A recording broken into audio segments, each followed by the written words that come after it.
Take a little walk through the ancient town. We're going across the track. Do you know all the lyrics? When the I guess you don't.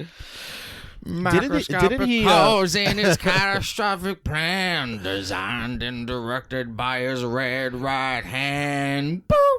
There you go. Did he make a version for Scream 3 Yes. where he changed the Yeah, lyrics and he that's what I was says, gonna scream once, scream twice, and scream again? Yeah, he did do that. That's what the movie should have been called. Scream twice, scream again. Scream again. Did you know Scream 4 is the only one that doesn't have red right hand? Yes, I did notice that when I was reviewing, because I talked a little bit about. I have my notes here, and I talked a little bit about the score.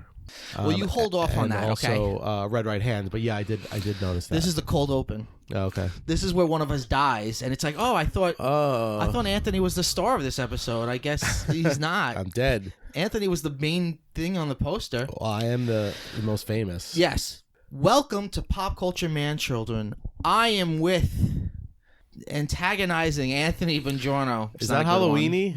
I don't know. What's a good one? I couldn't think of one today. I was trying to think yesterday of A words. Yeah. There's that are spooky, but I can't. I could be like, Anthony Bongiorno. Yeah, like, real monsters. Yeah, that works.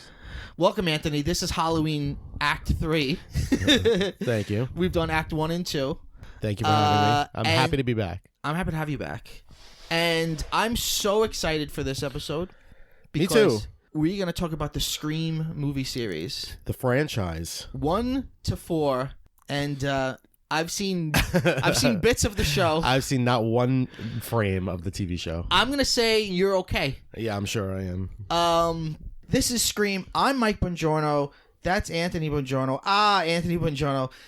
Pop Culture Man Children is a podcast that is available anywhere podcasts are found. It is a podcast about fan culture, media, pop culture, and all sorts of fun things like that. This is the third in a month-long Halloween celebration. Spooky. It is fucking very spooky.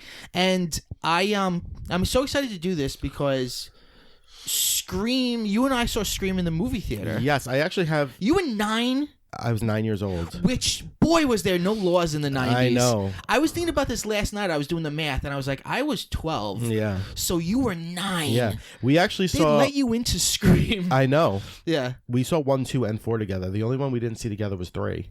Okay. That's fine. Yeah, I was 9 years old. I was terrified. You were crying. I cried. You in the first scene. During the Drew Barrymore scene, yeah. Which is, it's a pretty fucked up beginning. It was my first horror movie that I ever saw, I think. Oh, wow. I think it's the first horror movie I ever...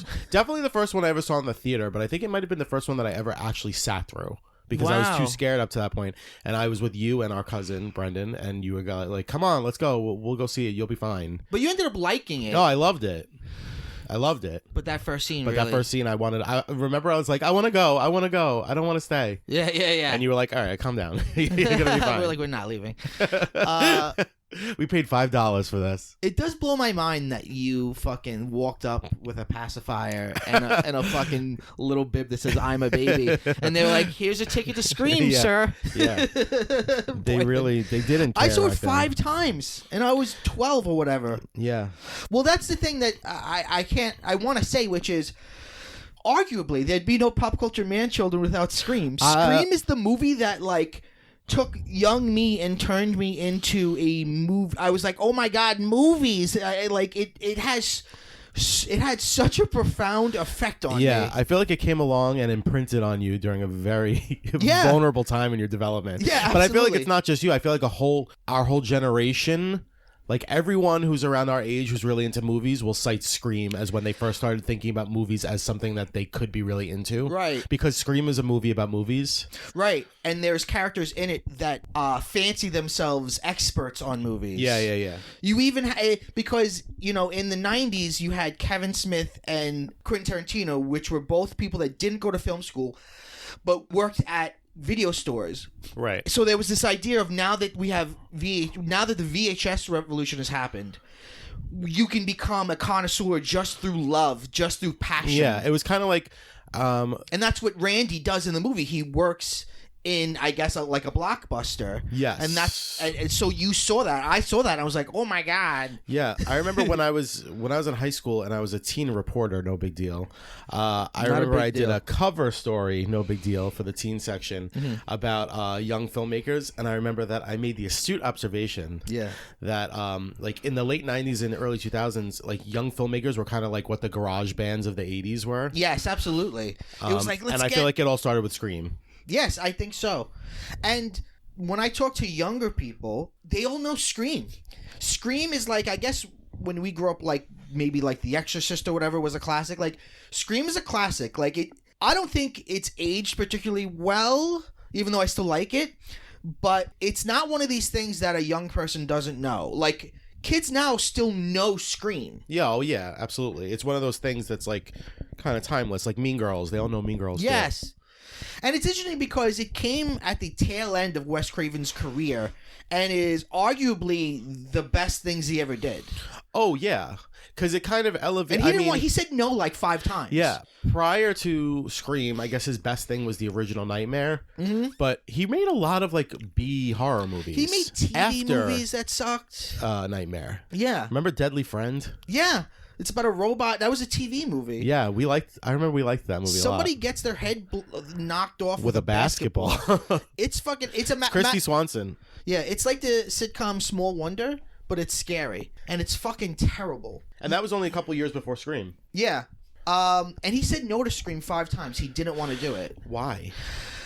I'm not exactly sure. I think he didn't like that it mentioned his own movies. I don't think he liked the postmodernism of it.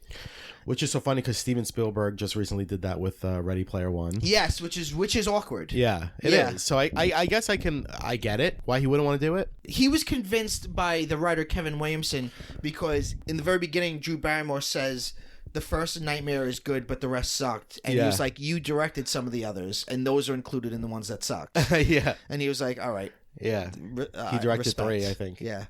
That was another thing. It's written by Kevin Williamson, who I idolized him, a screenwriter. For God, nowadays I don't even follow screenwriters as much as I did then. But I was like, even like I got on board Dawson's Creek because that was his first TV thing, which is where he primarily works now. Yeah, he did Vampire Diaries and The recently. Following, which was what his Scream 4 was. His idea for Scream 4 was. Have you ever watched The Following? No. It's about. There was a serial killer, but the serial killer's gone by the beginning of the show. And now it's a cop show, but there is a cult that worships the serial killer, and that's the sort of drama. Oh, that's That was his idea of Scream 4, that it wasn't going to be one killer. It was going to be like Sydney comes back, and she finds there's a Ghostface cult. So he turned that into The Following. Some of that is in Scream 4, but... Yeah. To a much lesser extent. Yeah. That's really interesting. And I even was like, got on the board with Dawson's Creek. And I don't know if you remember this, we also got on board with Wasteland. Oh, I don't remember that one. It was about a second coming of age. Oh, God. Remember that? Yeah, It was Rebecca Gayheart, and they were all like in their late 20s living in LA. And it was about them coming of age into their 30s. Yeah.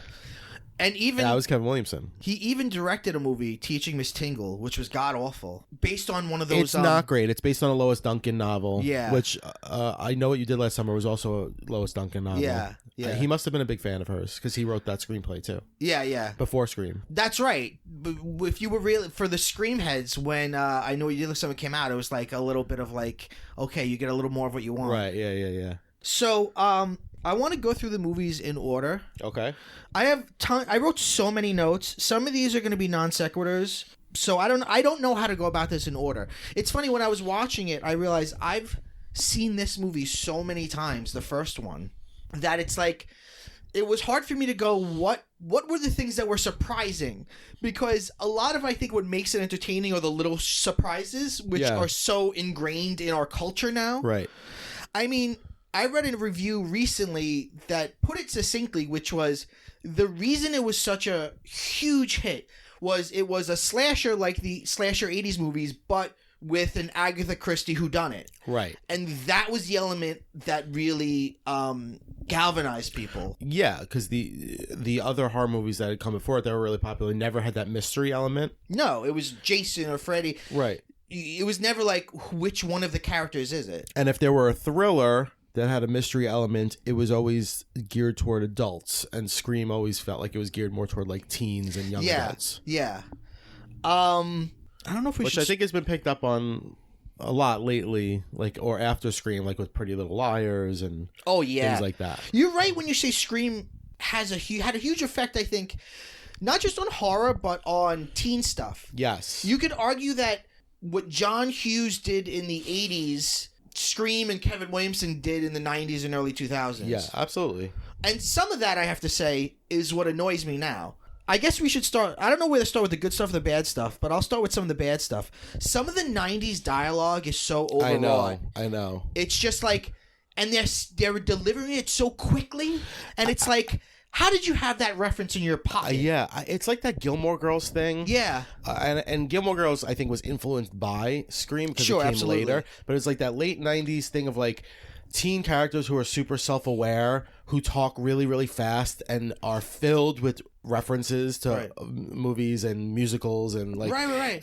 And yeah, the one that really irked me was when Sydney was explaining why she doesn't like horror movies. And she was like, and the girl runs up the stairs when she be running out the front door. It's insulting. Blah, blah, blah. Going, and it's just like, whoa, is this a bit? Like, what teenager talks like this? Exactly. Now it rings as so written. Yes. But at the time, that was like the style. Right. And also that particular moment was like a big thing because it's the protagonist of the movie talking about how protagonists in horror movies typically make the wrong moves. So people were like, oh my, like it was mind blowing because then exactly. And then she does the same. She goes up the stairs. She goes up the stairs and you're meant to laugh. Yeah. That's an interesting thing was the original screenplay. Which was called Scary Movie. Was much more satirical. It was Wes Craven who pushed it toward horror. But if you read the screenplay, it's much... Isn't there a lot of like fourth wall breaking in the original screenplay? Yes. Which is a little bit in the first one. There's a lot of it in the third one. Oh my God. But there's a little bit in the first. I guess it's always a part of it, but the balance wasn't there. Yeah, like the part at the end when he's like, he's going to pop up again for one last scare. Right. And then she shoots him and says, not in my movie. That's kind of like the meta satire that probably there was a lot more of in the original screenplay. Yeah, exactly. There was a lot more of that in the original screenplay. Which is, I think it's good that Wes Craven was the person who take it because he pushed it. I think he found the right balance for it. Yeah, and even changing the title really changes the genre. Right. Like if it's still been called Scary Movie, I mean that is such a like wink wink title. Yes, exactly. And Scream is like, okay, this is a thriller. And then of course the weird irony is then they make a series called Scary Movie, which is a spoof of Scream. Right. Yeah. And Anthony Anderson, not to jump ahead, is in both series. He plays a character in Scream 4 and a character in the first couple, I think, Scary movies. Oh my God, I never realized that. Well, both the Scream series and the Scary Movie series are produced by Harvey and Bob Weinstein. Those two, which I had their hands in everything. I don't know how much you reviewed Scream 3, but Scream 3's central like dilemma is about a producer who sexually assaults a woman. Yes. And it's Sydney's mom. Right. And that leads to a love child. I know. And he's the killer.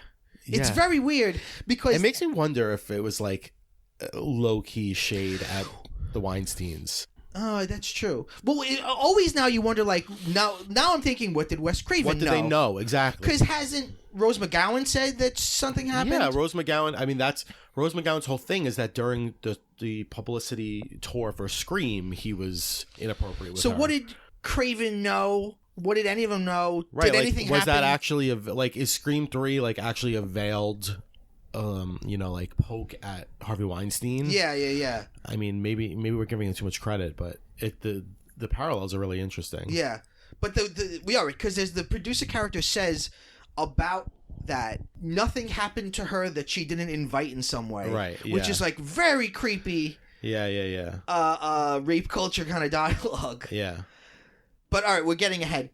So getting back to the title, I can't find a definitive answer about the title and the mask and the connection to Edvard Munch, because the mask does look like the Scream painting. Some people say that the mask existed from some small company beforehand. It did. And Wes Craven saw it. It was like, oh, that's the right mask, because they had a bunch of different ideas for masks. But then some people said no, they were inspired by the Edvard Munch Scream. And if you must know it. If you don't know it, Google it and you go, oh, I know that. That's a famous impressionist painting. It's a figure of a man standing on a bridge screaming. Right. And the eyes and the mouth. And the face looks like the Scream mask. So it's very unclear as to what inspired what and how that informed the title. Although I like the title a lot. I do too. It's kind of meta because it says something about the audience's reaction. Right. Like, that's what you do, you scream. Right.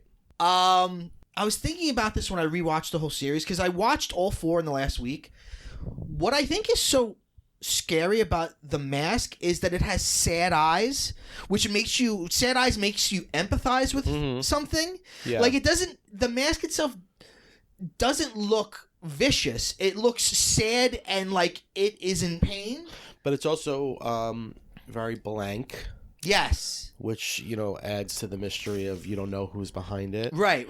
And it also, which I think they get into in Scream 2, it's kind of reminiscent of like an ancient Greek tragedy mask. Yeah. Which they really heavy-handedly deal with in Scream 2. All right. Well, when we get to that, I've got a bunch of questions. Yeah, me too.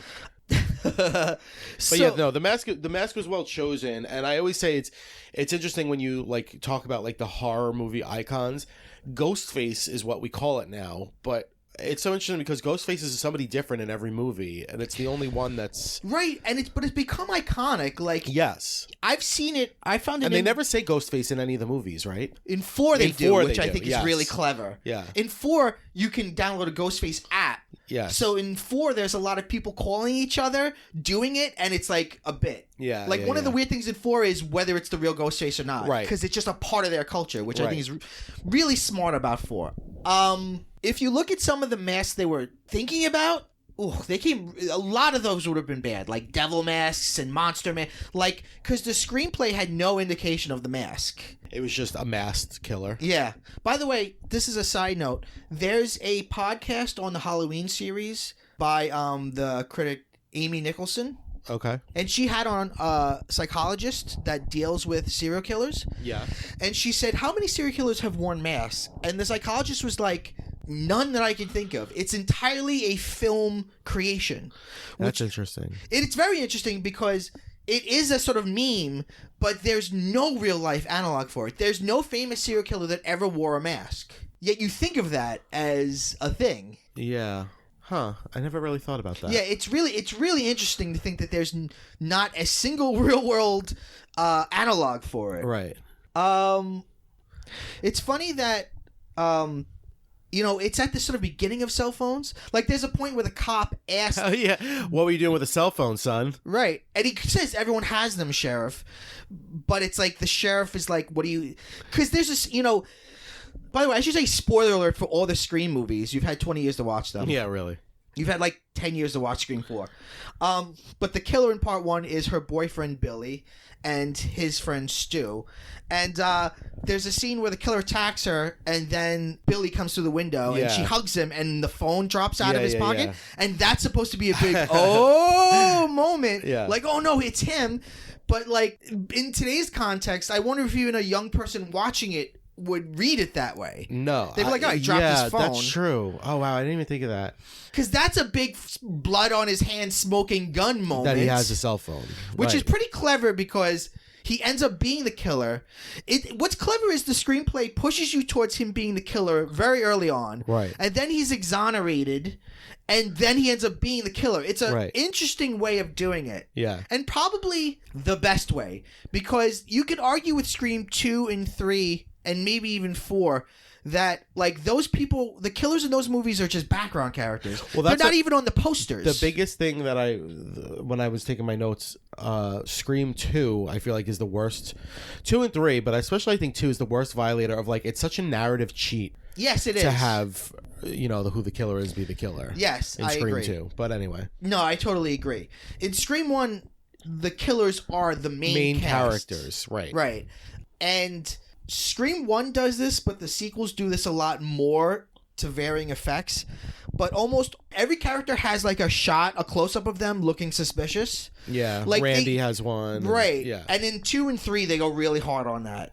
To the point where it's like, all right. Like, you could see that they're trying so hard to push you in directions. Right. Can I talk about my biggest problem with Scream 1? Please. I think those 2 shots of them in the grocery store seeing the reflection of the ghost mask. Yeah. And then that weird shot where the ghost mask is watching them in the woods. Yes. In full regalia. Yeah.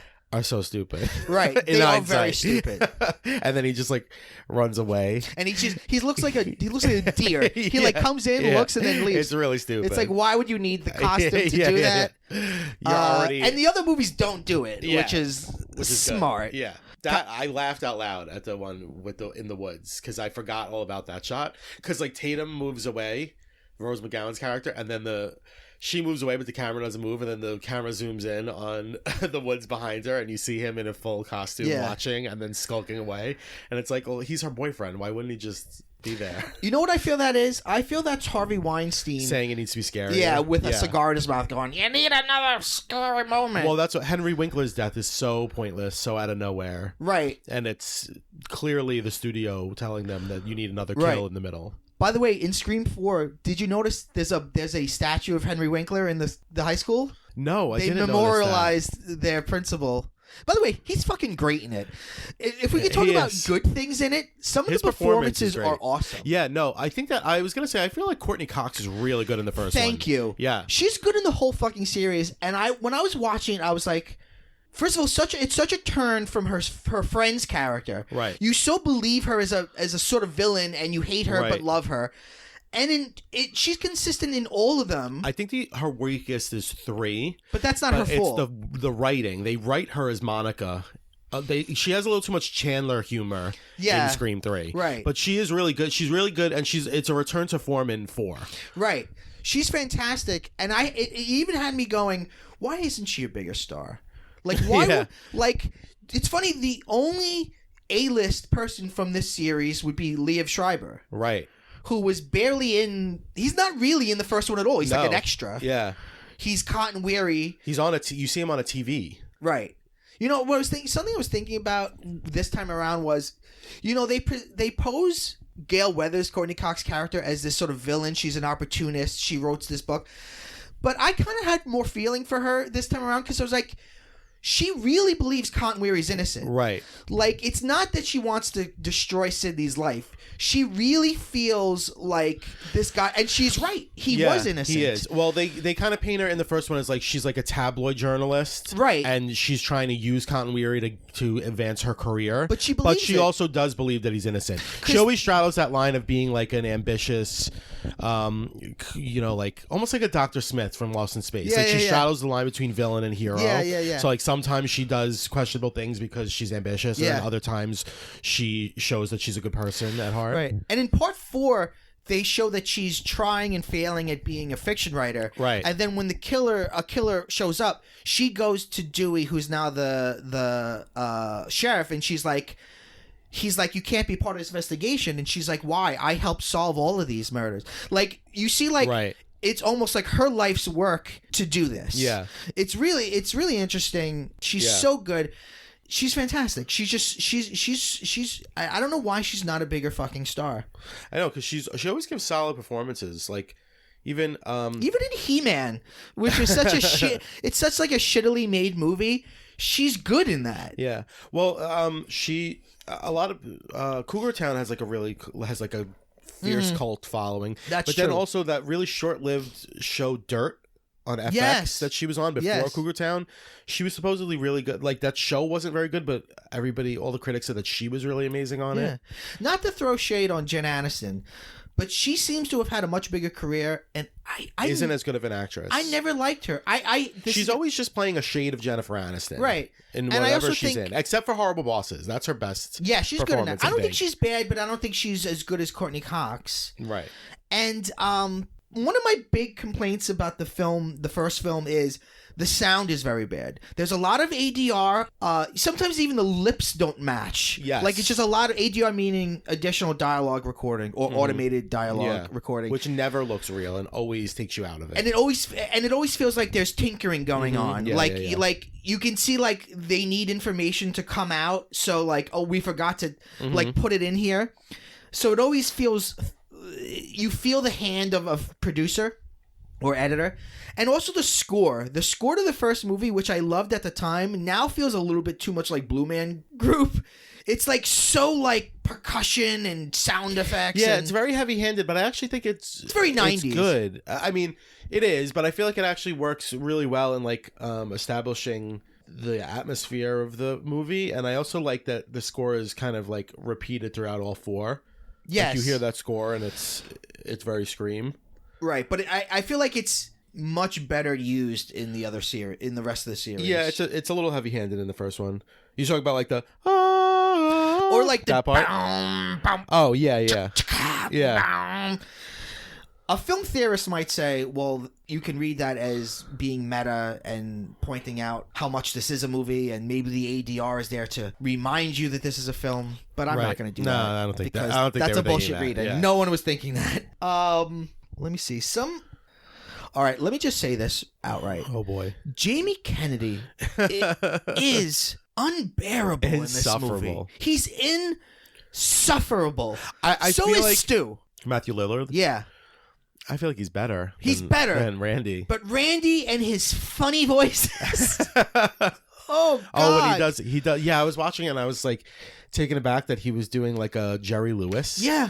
He's like, it's like, yeah. Oh boy, you are insufferable. Yeah. I could see where like we saw it as kids, but I feel like we're older teens when they were watching it, like probably wanted Randy to be the killer. Yeah. Because they're like, I want to see him get his comeuppance. Yeah. I mean, it's so funny because he's the real red herring too. Yes, in the first one, you don't really like him until he's a victim at the end, and he tries to help Sydney, and then you really feel for him. Right, and he's so insufferable in that he's like so openly in love with Sydney, and it's just like, dude, she doesn't like you. Like, she's not into give you. it up. What's funny is she never seems to talk about that at all.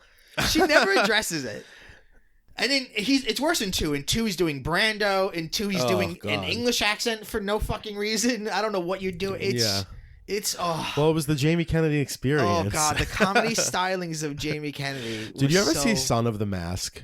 No, it might be the worst movie I've ever seen. Worse than Malibu's Most Wanted? I've never seen Malibu's Most Wanted. I thought you saw it with me. It's the movie where he is like a rapper, and it would be very problematic now. No one? Oh, I don't think I saw that. Written by no one? Yeah, no, Son of the Mask is god awful. The comedy stylings of Jamie Kennedy are... I can't believe he spent so many years with Jennifer Love Hewitt. Oh God. Who's a delight. She is a delight. Yeah, but I also found Stu in the scene where they're in the video store, and he's so over the fucking top. Yeah. And recently they interviewed him about Scream. He said, I look back and I think, how come nobody stopped me from... Nobody reined me in. But it feels... it does feel real, though. Like, I feel like that, like, real teenagers do, like, dumb shit like that. Yeah, but I think it comes up against the overwroughtness of it. Like being so... Like, the scene where the whole cast is in a fountain eating lunch. Yeah. And you have them all together, and it's like, this is like a big, like, here's everyone. Right. There's so much, like, is your brain leaking? It's called tact, fuckwad. Like, yeah. It's so, like, some people, it's like every fucking line they have is this barb.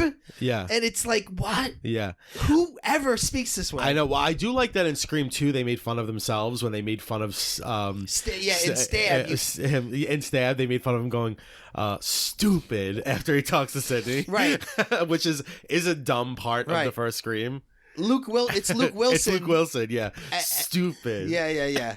Luke Wilson and Tori Spelling. Yeah.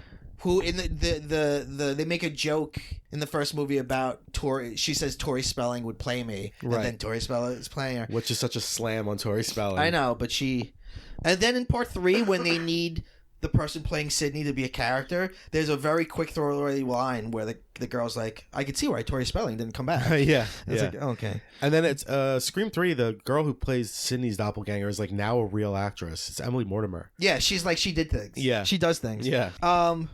There's a scene, by the way, where Sydney is being chased by the killer and she calls 911 on her PC. What? Yeah. I think was that? I think you could do that back then.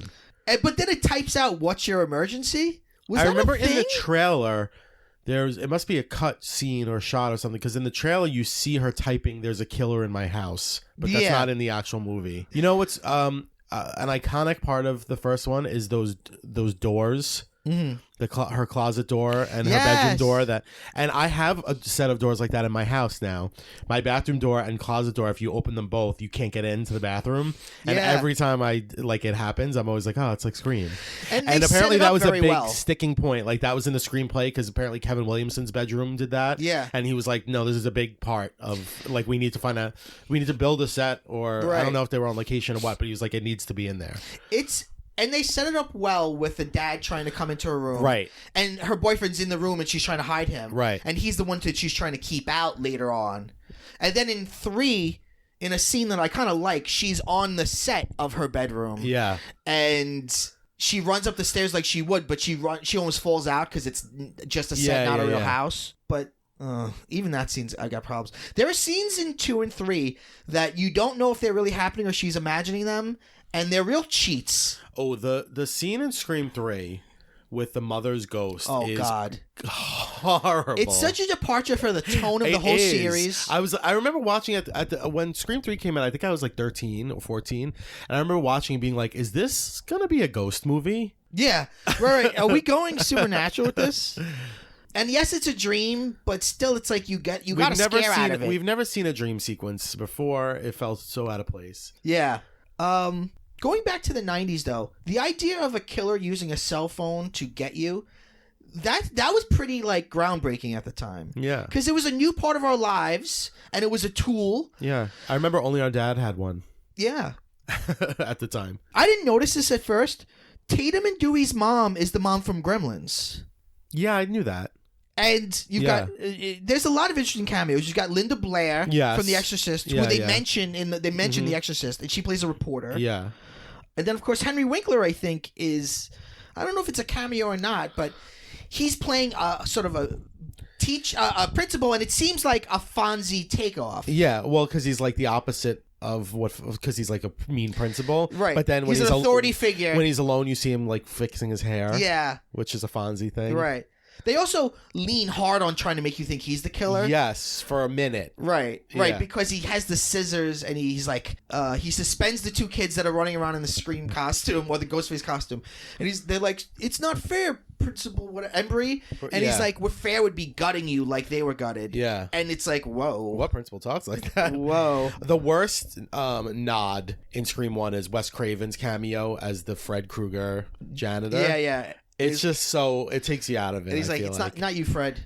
Yeah. Yeah. I mean, it's fun, and I guess it's kind of like part of it was to take you out of it to remind you you're watching a movie because it's about movies. But I have a note here that says, "How great would it be if Henry Winkler were the killer?" It would really be a. Think about him in the end doing all that. I know. I love him. Do you watch Barry? No. Oh, he's so good on Barry. I'm glad that he's having a resurgence. He's great. So one theme that is big in the first 2 movies is that kids are desensitized and heartless. Yes. And media culture has had a negative effect on them. You've seen one too many scary movies. Right. Like and even like the other kids being like, oh yeah, they were gutted. Yeah. It's like nobody has any sympathy. I know. You know, it's so... I was thinking this too. It's so pre-Columbine. Yes. You could feel so much that like... it's adults predicting how kids would react to tragedy, but then unfortunately in real life we have seen many school tragedies where kids are usually very empathetic and usually like take on activist roles and it's also very pre 9/11. Yes. In that it's this idea of 90s apathy. Yes. It's like kids don't care about anything, they're disaffected. Yeah. in the beginning of Scream 2, not to jump ahead, but the beginning of Scream 2, they're watching a horror movie that's based on real murders that happened not that long ago. Right, and they're like, they're fucking having a ball. Yeah.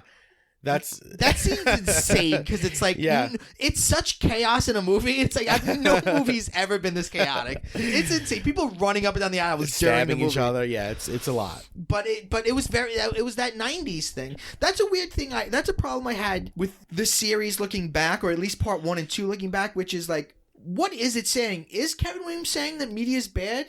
In the end, Billy has a personal reason for being the killer because he feels Sidney's mother had an affair with his father, and then his mother abandoned him, and he wants revenge for breaking up his family, which we'll get into the sexist politics of Scream and how Sidney's mother is made out to be both a victim and a she's harlot. The Madonna whore. Yeah, she's the bad person who made all this happen. Yeah.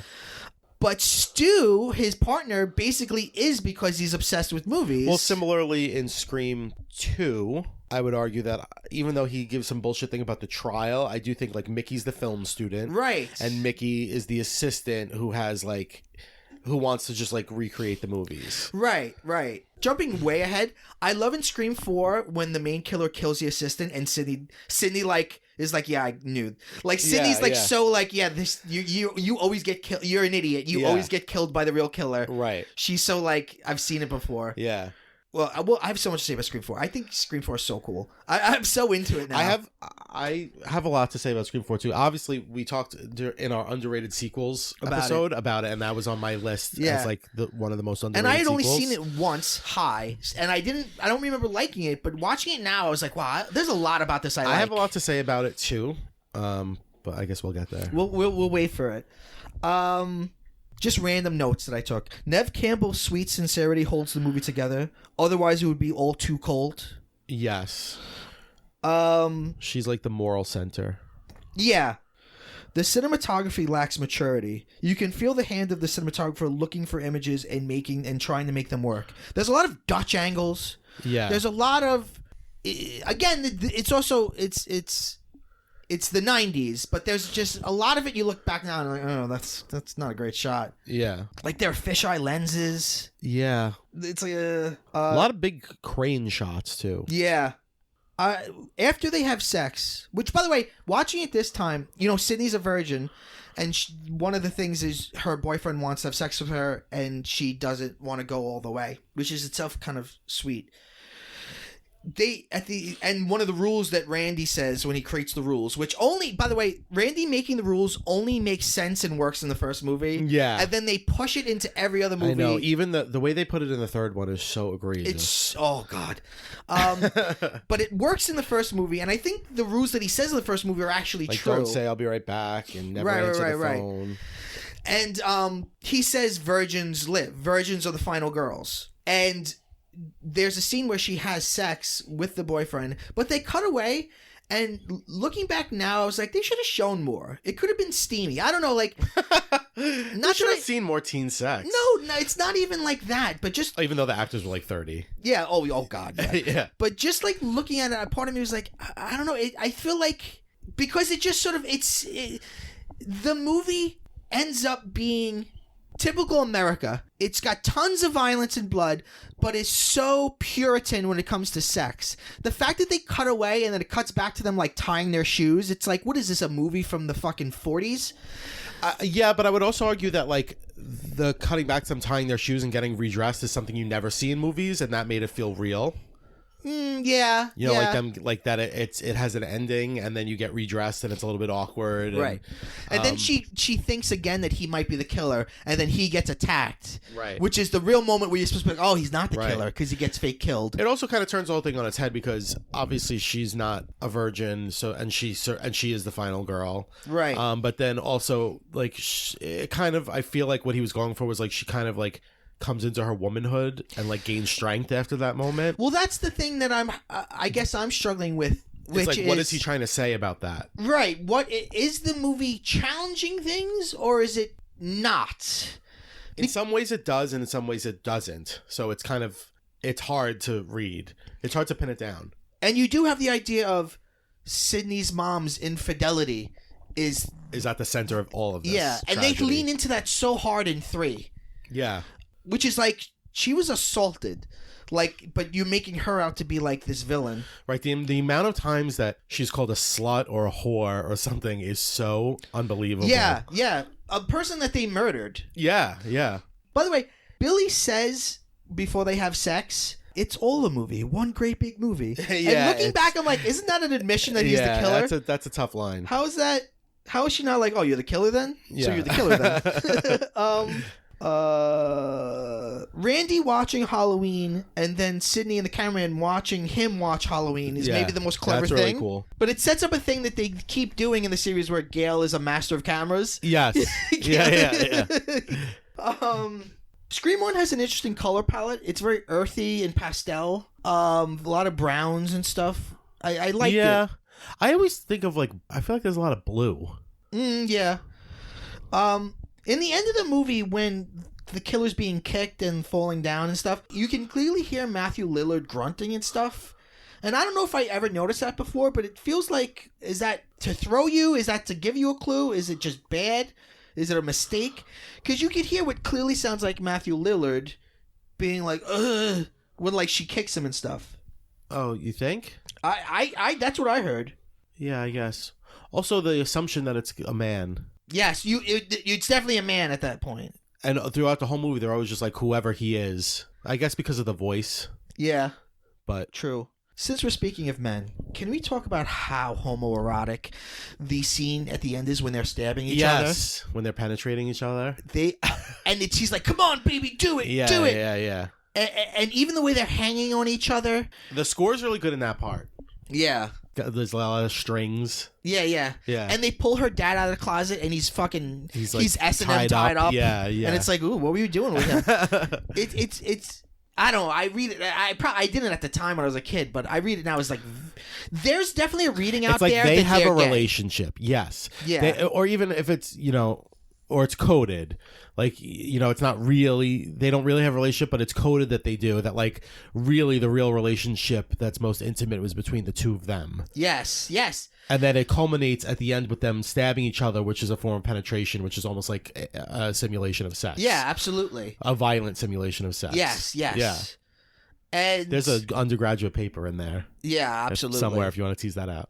It's definitely been written. It's definitely out there somewhere. I'm sure. And that also begins a trope, which is in 1, 2, and 4, where there are two killers, there's also a surprise that the killers have a relationship that you don't know they have. Like in 2 and 4, like in 4, it's the nerd and the main girl, and they barely talk to each other in it. But you realize they were dating. But really, she was going to kill him all along, because that's always the MO. And he's like, in our movie, the nerd gets the girl, right? And then she right. kills him. Yeah. By the way, this is nitpicking, but to simulate Billy being killed, which, by the way, when you think about it now, why do that? Like, why is he waiting for a big reveal? That's the night that they're going to kill her anyway. So why does he even do that? Yeah. But also he uses corn syrup, and it's like, aren't the cops going to find that? Aren't they going to be like, why is there corn syrup on you? Yeah, I guess you're the only survivor. It was just for Sydney, I guess. Yeah, it seems like bad planning. Yeah.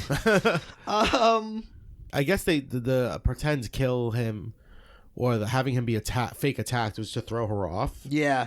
You were only a child. But do you remember the scene in the movie where Sydney disappears? It's the end, and Sydney disappears, and then you hear the phone ring?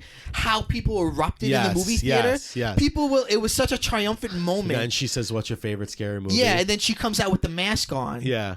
Which you can say is corny, but it's also an awesome moment. Yeah, it is. And then she penetrates him. She puts her finger in his wound. Yeah. Which is an interesting reversal of he just took her virginity. Yeah. Because there's an interesting moment where she says, "Fuck you," and he goes, "We already played that game and you lost." Yeah. Which is like, ugh. Yeah. Ugh. Like he conquered her. Right. Like he needed, like, part of it for him was to fuck her before that happened. That's what my question was. Like, why did he wait a year? Was it so he could have sex with her? I guess. That's weird. Yeah. Well, in Scream 3, it's reconned that it was the brother all the along. brother and the killer of Scream 3, kind of led them towards killing. But No. I don't believe that. No. I mean... Do you know that Drew Barrymore was cast as Sydney? Yes. And it was her idea to be in it less. She liked the movie, and she was like, even though I'll be in it less, I think I should be the first person. I think that would blow people's minds.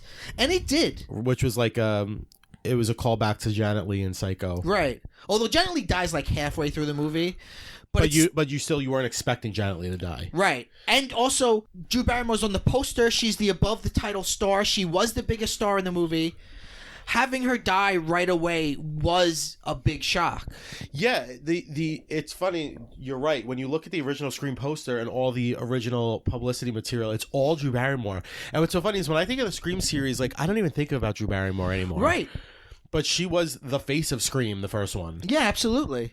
And it was and she's great in it. She is really good. She's fantastic. That whole her wiggy wig is not great, but no, that whole opening sequence is really good. Yeah, and really scary. Yeah. Do you have anything left you want to say about 1 before we move on to 2? No, I think I was just gonna say, like, based on, like, related to what we were just saying. Like, I think that the whole opening sequence of the first Scream with Drew Barrymore is probably the scariest sequence in all 4 movies. Yes, because it's the longest, it's the most drawn out, and it's really like him stalking her and slowly making her afraid and then terrified and then chasing her. That's and true. it's really I think the closest to the second best sequence is actually the first kill in Scream where Cotton Weary dies. Scream 3, yeah. But I just think that it's obviously iconic, and it's also like just really, really scary. You're right. After the first kill, in the rest of the movies, the killer really gets to the point quickly. Yeah, he'll kills just be like, right "I'm away. gonna fuck you." Like, he plays with Drew Barrymore. Yes. And also he keeps calling her back, and she's getting scared. And then there's the awesome, like, you keep cutting back to the popcorn burning, which shows like that time is passing. Cinema. And or whatever. Yeah, that's in that paper. Yeah, but I mean, you could read that, but also just like showing that like time's passing, and like that the situation's heating up. And it's getting dangerous. You know. Yeah, and the fact that, and again, you could read this negatively, the fact that she, even though she has a boyfriend, she's kind of flirting with him at first. You could read that as, see what happens when you're a bad girl? Yeah, well, that's weird. I'm just saying. No, I know. This is my struggle of, what is this movie saying? Are the girls? But that's kind of like, is Tatum punished for her? Right. And that's kind for of not wearing a bra. Right. Well, and that's what made me really want, not to jump ahead to 4. That's what really that part of what I was disappointed about in 4 is that they don't let Kirby live. Although a lot of people think that Kirby does live. And Wes Craven said he left it open because she was going to be the protagonist of 5. It was going to be her series. Okay. And 5 was not going to have any of the original 3. Then why didn't they let her come out at the end of Scream 4 and be alive? I don't know. I just feel like Kirby's kind of like the Tatum, but she's fantastic. I love she Kirby. is. But I wanted her to live. Like, I want that character to win. Well, one of the interesting things that the sequels do is it's like, here are the same archetypes, but how can we play with them differently? Right.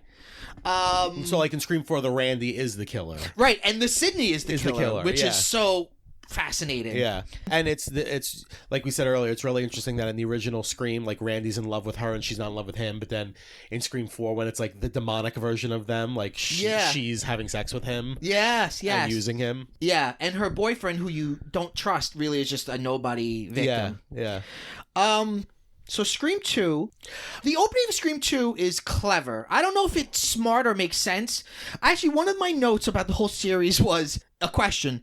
Can you be clever without being smart? Yeah, I think so. Because I think that's a good way to describe Scream in general. I put in my notes about the opening kills, like if you rate them or rank them, like the first one's obviously amazing. The second one is inconsequential to the rest of the movie. Yeah, right. The first kill of Scream 2. The first kill of Scream 3 is good because it's a main character. Right.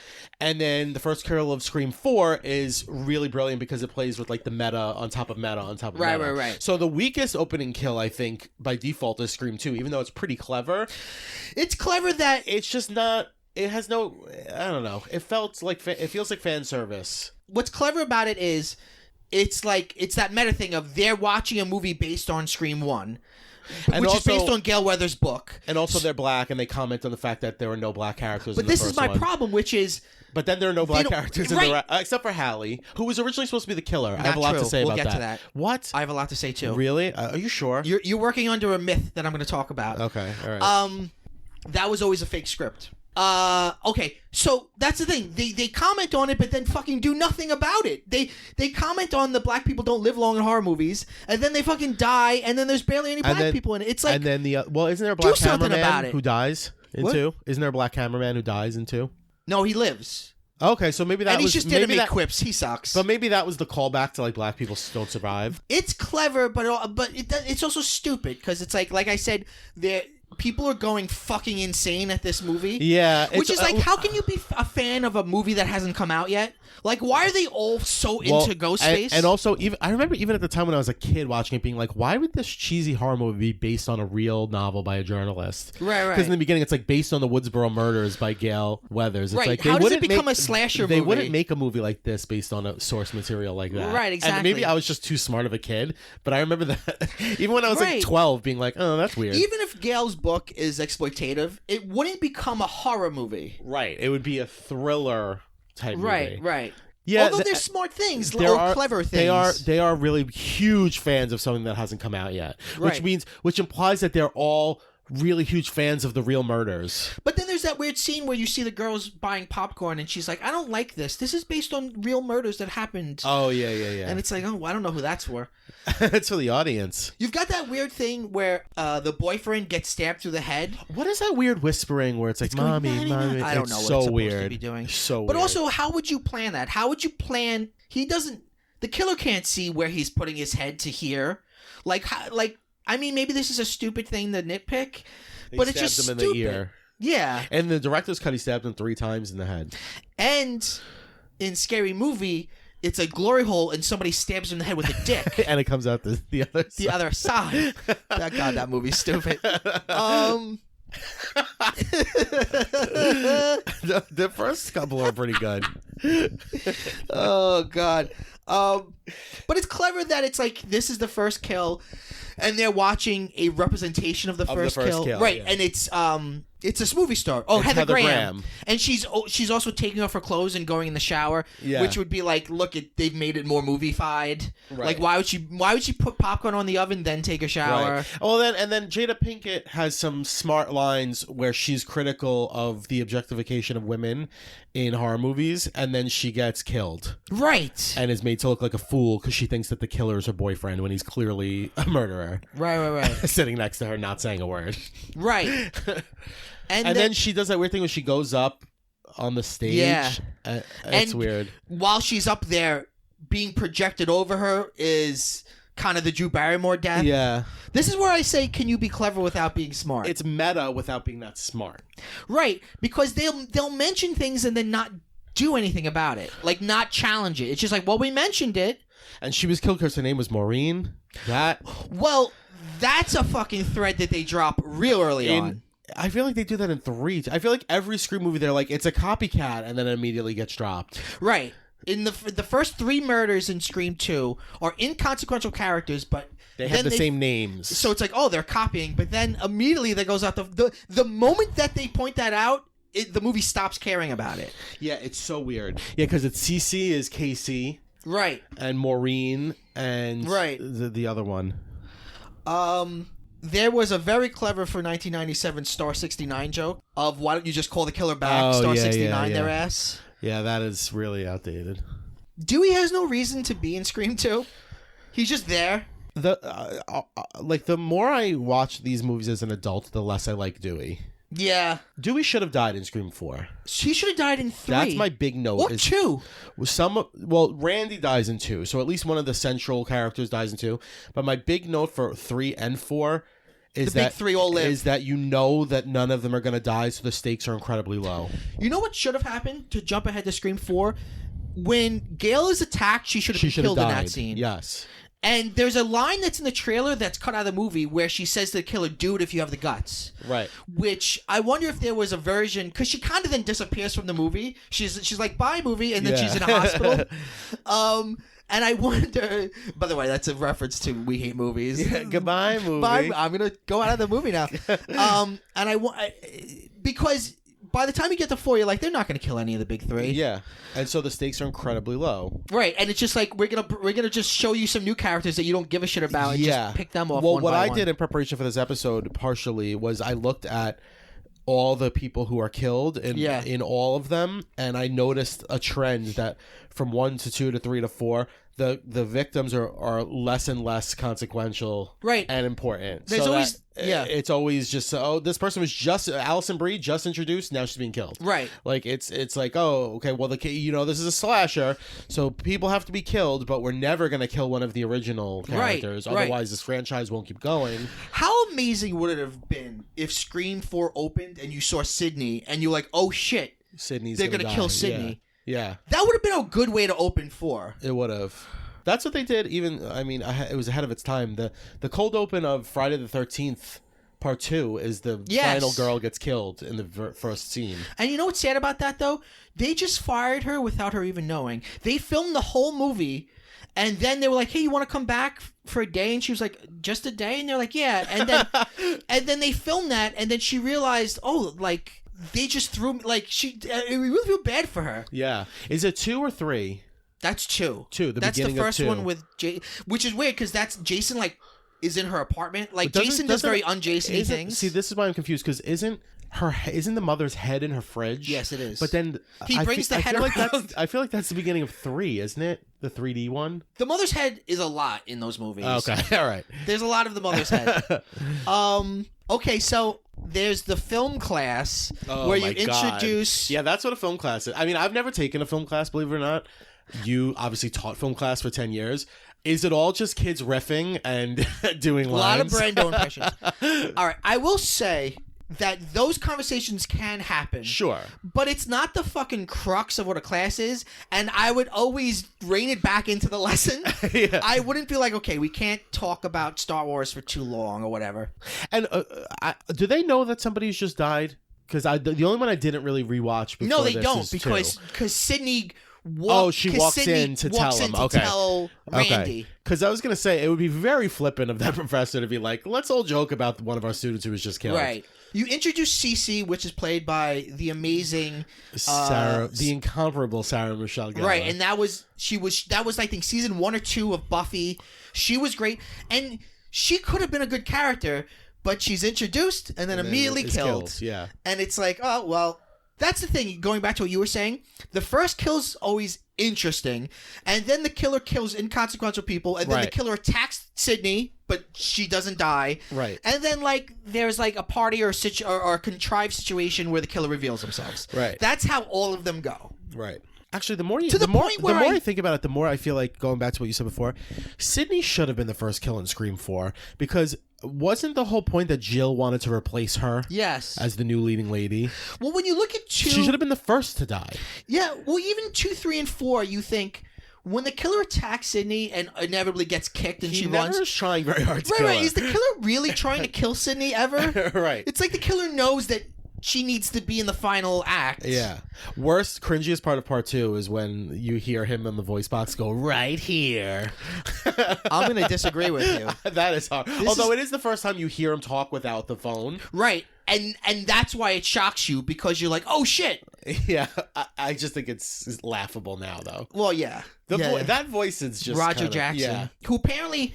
I don't know about the other movies, but in Scream 1, Wes Craven kept him from them, so they didn't meet him until after, because he didn't want them. He was on set, like, away, calling them, on some line with them, but he never let the cast see him. That's interesting. That's like Roman Polanski, when he made Rosemary's Baby, he had Charles Grodin be the voice on the phone with Mia Farrow. Yeah. So that she could feel like... I recognize it. Oh, yeah, when she was talking to him. Oh, right. Because she recognized the voice but couldn't place who it was. Yes. By the way, they have the conversation in the film class about the best sequel, and Mickey says Empire Strikes Back, and then fucking Randy goes, that's part of a trilogy, it doesn't count. Wrong. Mickey was right. I'm so passionate about this, Anthony. Okay, go ahead. George Lucas, no matter what he says, never planned them. I know. And also, it doesn't matter if you were planned or not. unless they're all filmed at the exact same time, it's still a sequel and it still fucking counts. Yeah. Empire Strikes Back is, to me, the best sequel. Yeah, I agree. And also, we have proof of that just based on the inconsistencies in the plot. Like him Luke and Leia kissing. Yeah. And also, remember when we were kids, we got that Star Wars scrapbook that had like all original publicity materials in it? It was originally, the working title throughout the entire production was Star Wars 2. Right. It's a fucking sequel. I want to correct what I said earlier. The voice on the phone is Tony Curtis in Rosemary's Baby. Charles Grodin plays the doctor. Yeah. Anyway, sorry. I knew I got it wrong. No, that's right. Yeah, I agree. It being a part of a trilogy means nothing. Yeah. I don't think the rules are different for a trilogy. Right. No, they're not. So, her boyfriend Derek is interesting because they make him to be a red herring because the boyfriend's the killer in the first one. But he ends up just being a sweet guy. And he dies, I think, the most brutal way. He gets shot. And he's crucified. You're right. That scene, though, where he sings is... It makes no sense. because in Top Gun, they don't sing that song. I know. They sing a different song. It's weird. So it's really how weird. is it a reference to Top Gun? In Top Gun, in the bar... A Maverick played by... I've never seen Top Gun, The Mission. Neither have I. I've only seen this scene. Maverick, who's played by Tom Cruise, and his partner Goose, played by Anthony Edwards. They are like... They see a beautiful girl, and he like his thing to like woo her is he sings and like calls attention to her. And he sings, You've Lost That Loving Feeling. Yes. Yeah. I knew that. By the Doobie Brothers? You've never... Yeah. All right. So why the fuck... Is it... Could you not get the rights to that song? Probably. Then don't do the scene. But then he does the Partridge Family song, right. which is I Think I Love You. And then the it's just this weird moment where then they're all clapping and it's just stupid. I don't know. Right. I didn't like it at all. I loved it when I first saw it. Yeah, I loved it when I first saw it, but watching it like recently, I was like, this is dumb. No, it's very dumb. I also see now everything I've read has said that the original script was leaked. And that he was supposed to be the killer with Hallie. And you're telling me that was always a fake script? All right. Before we get to that, let me just say that I think one of the problems with the performances from 2 to 4 is they didn't let the cast know who the killer was. So you as an actor had to always act as if you were and weren't the killer simultaneously. Yeah, that's a really good point. You would show up on set one day and they'd be like, guess what? You are the killer and here's the scene. So... It makes for weird performances. It does. You're right, because you can tell when you watch the first one that like in their performances, Matthew Lillard and they know they're the real killers. And what's his name? Skeet Ulrich know that they're the killers, and it's present in their performances. Okay, so there were a lot of fake scripts. One script that was leaked on the internet had her roommate Haley being the killer and she was in a Mickey. relationship with Mickey. Oh, I thought she was in a relationship with the boyfriend. There was a couple of fake endings. There was one that was like a Strangers on a Train. Not Strangers on a Train. Murder on the Orient Express. Right, where it was going to be every single person in Sydney's life. Literally, it was going to be everybody. That's weird. That was one fake ending. So that they were like all chasing fame? Yeah. It was literally going to be like at the end, it was going to be like one after the other, after the other, after the other. That was fake ending. The one that was leaked, which is the one that a lot of people talk about, that was never... Kevin Williamson says that was never meant to be it. The ending that you see in the movie was always meant to be the ending. Really? Yes. Hallie was never meant to be the killer? Because it wouldn't make sense that she'd be. But I do... that's so funny, though, because I still feel like... I know, I'm sorry. She was going to be the mother. The mother was always meant to be the real killer. And the assistant was going to be Hallie? Yeah. Because I feel like when you watch it now, in hindsight, it feels like it underwent rewrites. Oh, and sure. It feels like Hallie is positioned to be the killer. I don't see that at all. I feel like if she were the killer, it would be a real disappointment. I don't know. I mean, I wish she had more to do. It would be weird that it would be the boyfriend because it would be the same exact thing. Yes. Interestingly, that actress... I just feel like it's because she's the person she trusts most. Right, That's why she's positioned to be the killer. Right. And I remember when it first came out, them talking about the secrecy, because Scream was like a huge hit. So making Scream 2, obviously there was more money, there was more resources, everything was bigger. And I remember them saying that the script was printed on like red paper so that it couldn't be photocopied. Yes. It's amazing, and you had to read it in front of them and then give it back. Yeah. It's amazing how good Hollywood has gotten at that, because now like with like Marvel movies, it's like none of that shit movies gets drop. Out. Right, yeah. Secretly. The Star Wars movies, none of that shit gets out unless they deliberately let it out. Right. I mean, look, there's a new Star Wars movie coming out that hundreds of people worked on, and we know nothing about it. Well, I guess because like they must sign these things that say like they will be responsible. Disney Mickey Mouse will straight up murder you. Yeah.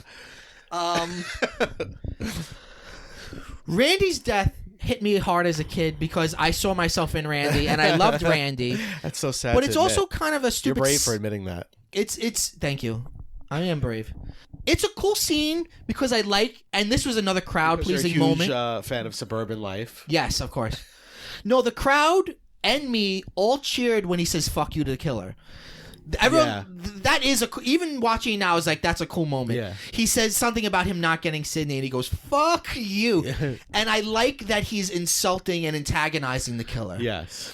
And even later on, the mother says Randy insulted my son, so he had to die. Yeah. So I like that Randy, and I also like that setup where it's Randy, Dewey, and Gail, and they go running around to see if the killer's, because the killer says he can see them. So they're like, the killer's got to be here. So the two of them are running around to check people on their phones, and Randy's supposed to be stalling him. Right. So that's all cool, but the thing that then is stupid is, how when he's in this big open field does he let himself wander off to right next to a van? Yeah. And then he gets pulled in the van and killed. Yeah. Yeah, it is probably the best. I wrote in my notes, I would argue in the entire Scream series, it's the last death that makes the audience really feel something. It might also be the most poignant death. Because he's a main character that people actually very much like. Right. And don't want to die. Right. Yeah. Yeah, I remember when we first saw it, it was like, oh no, is Randy really dead? Yeah. And then they do pull they pull that with Dewey, because Dewey gets stabbed in the back, and you're like, oh, he's dead for sure. And then he's live again. Yeah. And then that becomes a joke in 3 where he, like, can't die. Yeah. Like in 3, the killer throws a knife at him, and you see the knife, in a weird shot, you see the knife, like, turning in the air, and then the hilt of it hits him in the head. 3 is so bad. Yeah. Speaking of Friday the 13th, Laurie Metcalf's an amazing actress, and she's really giving real. She's going nuts in it. She's giving real Mrs. Voorhees vibes at the end of Scream 2. Yeah. I do like when she's like, my motive is good old fashioned revenge. Right. You killed my son. We didn't talk about the Greek tragedy of it all. Yes. That ending where they're like, she's like making the thunder go and the rocks coming down is so stupid. Right. And also when she's at rehearsal and she keeps seeing the ghost fast. Yeah, where is that real? Is that real or not? I know, because if it's real, that makes no fucking sense. It bothers me. And it's also this motif that is posited throughout the entire second movie that Sydney's a tragic hero. Yeah. But then the tragic hero dies always. So but she doesn't. And she's Cassandra who can see the future. Right. Which doesn't really make sense for her. And it is cool though that they use the masks which kind of look like this. Yeah. They couldn't resist themselves in having the Scream mask pop up amongst those other masks. Right. But it is, you do wonder, is the director would be like, hey, what's that guy doing? Is she just seeing that or Yeah. It is cool then that they come back to that later where like her mother was an actress. Well, 2 and 3, I feel like Sydney is too much of a victim. She's so passive. That's why I love in 4 she's such a badass. Like I love that she runs to the murder. Yeah, in 4 she's such a fucking hero. And it's not that she's become a superhero. Linda Hamilton type. Right. Yeah. But because she's hardened by everything. Right. But it's not. And she's like, this is just a kid in a mask. Exactly. She's like, this is bullshit. Like, she's no longer. She refuses to be part of the scary movie narrative of it. Right. She's like, this is an asshole in the mask. Right. And I'm gonna fucking stop it. Yeah. And she feels protective of the cousin who ends up being the killer. Yeah. Boy, the Dunkin' Donuts and Baskin Robbins product placement is intense. There was a whole trailer that was the scene between Randy and Dewey talking about the rules and talking about maybe it's you, but they're holding the Baskin Robbins and it's like, it's oh like my right God. up to the camera. It's like, and hey, then he like stops to take a sip through like, the straw. let's go get milkshakes and talk about this murder. Let's do it. What about there's I actually texted this to you because it made me laugh so hard. She's in the library using the computer, and then the killer instant messages her, and her bodyguard cop goes, "Get away from that computer!" What? Is the killer gonna pop? The computer's gonna explode. Get away from that computer! You can really tell that nobody knew anything about technology. Yeah. Can he see us? Yeah. This is something that occurred to me in the final scene most. Mickey is doing a Quentin Tarantino impression in his Yeah, voice. he He's is. trying to talk like he's doing like hand. And they even say like he's a Tarantino wannabe. Right. He's doing a fucking roast He's of going Tarantino. there. How do you feel about Timothy Oliphant? He's a good actor. He's good. too. No, he's Yeah. good too. How do you feel about one of the cops is gay and they don't do much with it? They make a don't ask, don't tell joke. Yeah, it was stupid. It's weird. The screenwriter Kevin Williamson is gay. So you can't say that. Well, you could say the movie's homophobic. And then there's that kid but, in Scream 4 who's like, "But I'm gay," as Right, he's being right, right. killed. Right, Which you never know if that's true or not. right. At least he's more of a character. Yeah. He like the other one's just like it's like they do nothing with it. Yeah. And it's so 90s to make a don't ask, don't tell Yeah, joke. I know. Probably the best scene in Scream 2, which still makes me nervous, is when they're in the cop car and the killer's driving and Sidney has to crawl over the killer. Yeah, that's really good. And then it happens again when Haley has to crawl over the killer. Is it me, or the last time I watched it, I felt like they were really trying hard to make the audience feel like Rebecca Gayheart was the killer? Well, yeah. Well, Which is interesting. and also Portia de Rossi. Yes, like that. Those sorority girls were the killers. Yeah. Because they always like showed up right after a murder. They're the Greek chorus. Exactly. Yeah. And that Greek motif goes throughout the whole thing. Yeah, I think they were trying to make everybody the fucking. Yeah, They were trying to make That's you. interesting because she ended up being the killer in Urban Legend. Right. Rebecca Gayheart. She's a bitch, and she gets killed in Once Upon a Time in Hollywood by Brad Pitt. Ugh. And we're supposed to fucking I didn't see that get a stupid hard on movie. and come when that happens. I'm glad that she's still working though. Yeah, I think that's a very good scene. And I like that Sydney stops to almost take the mask off because she wants to see, and then her elbow hits the horn and it honks, and you jump out of your seat. That's a really cool moment. This is a note I made. Remember when movies used to say fuck? People say fuck a lot in Scream 2. And it's like movies are so PG-13, you get one fuck. If you have more than... If somebody says fuck twice, it's R. So screenwriters will pick their fuck and be like... Yes. You know what made me People say fuck all the time. Yeah. You know what? In these movies. Last week, I rewatched Adventures in Babysitting. Yeah. And do you remember that part where it's like, don't fuck with the babysitter? Yes. That fuck is so out of place Yes. in that kids movie. Yeah. that I guess it was just like that's where they picked their one F-bomb for that. But anyway. no, back then, I think... back then, everything was so much looser. Yeah. Well, there's two. He says, don't fuck with the Lords of Hell, and she says, don't fuck with the babysitter. Yeah. But that movie's still PG. Yeah. I think it's PG. I think it's pre-PG-13. We should point out that the violence and gore in Scream 2 and 3 way is down because it's post-Columbine. toned way down. Like The killer just stabs right you, runs away, and after. you're dead. Yeah, I remember. Whereas in the first one, he guts Drew Barrymore, guts her boyfriend. Yeah. 4 kind of comes back to it. I'd say the kills in 3 are the worst. Oh, everything about 3 is the worst. Yeah. Except for one part, and we'll get to it. Okay. All right. Do you have anything else to say about 2 before we take a break? I think that it's overrated. That's what I think. I think that I looked back at how it was reviewed at the time, and I feel like established critics reviewed it better than the first one. Yes. And I think it was just because they had cake on their face because they gave the first one a negative review, and it ended up becoming such a huge phenomenon. In a way that can't happen now, by the way. Right. But that they reviewed 2 as like, oh, well, this one's smarter than the first one. I actually think that it's not. I think the first one is still more effective and is smarter. It's maybe more clever, but it's not smarter. Yeah. And we didn't talk about this. We were talking about Scream 1, but Scream 1 was out for like 6 months. Right. Remember Scream 1, Siskel and Ebert disagreed. Ebert gave it a thumbs up, Siskel gave it a thumbs down. Really? But then the second one, they both gave thumbs up. Yeah. Scream 1 didn't become the #1 movie till like 6 weeks after it came out. Like, it's crazy it was rise a sleeper hit. And it came out at like Christmas. What's the last movie that you'd say is like a sleeper hit like that? I think it was like, wasn't Shape of Water kind of like that? I mean, it happens with indies sometimes, but... Well, Scream was relatively low budget, wasn't it? Right. I mean, it was Dimension, which was their art house branch at the time. Well, no, it was their horror branch. It was the horror branch of Miramax, horror sci-fi kind of genre of Miramax.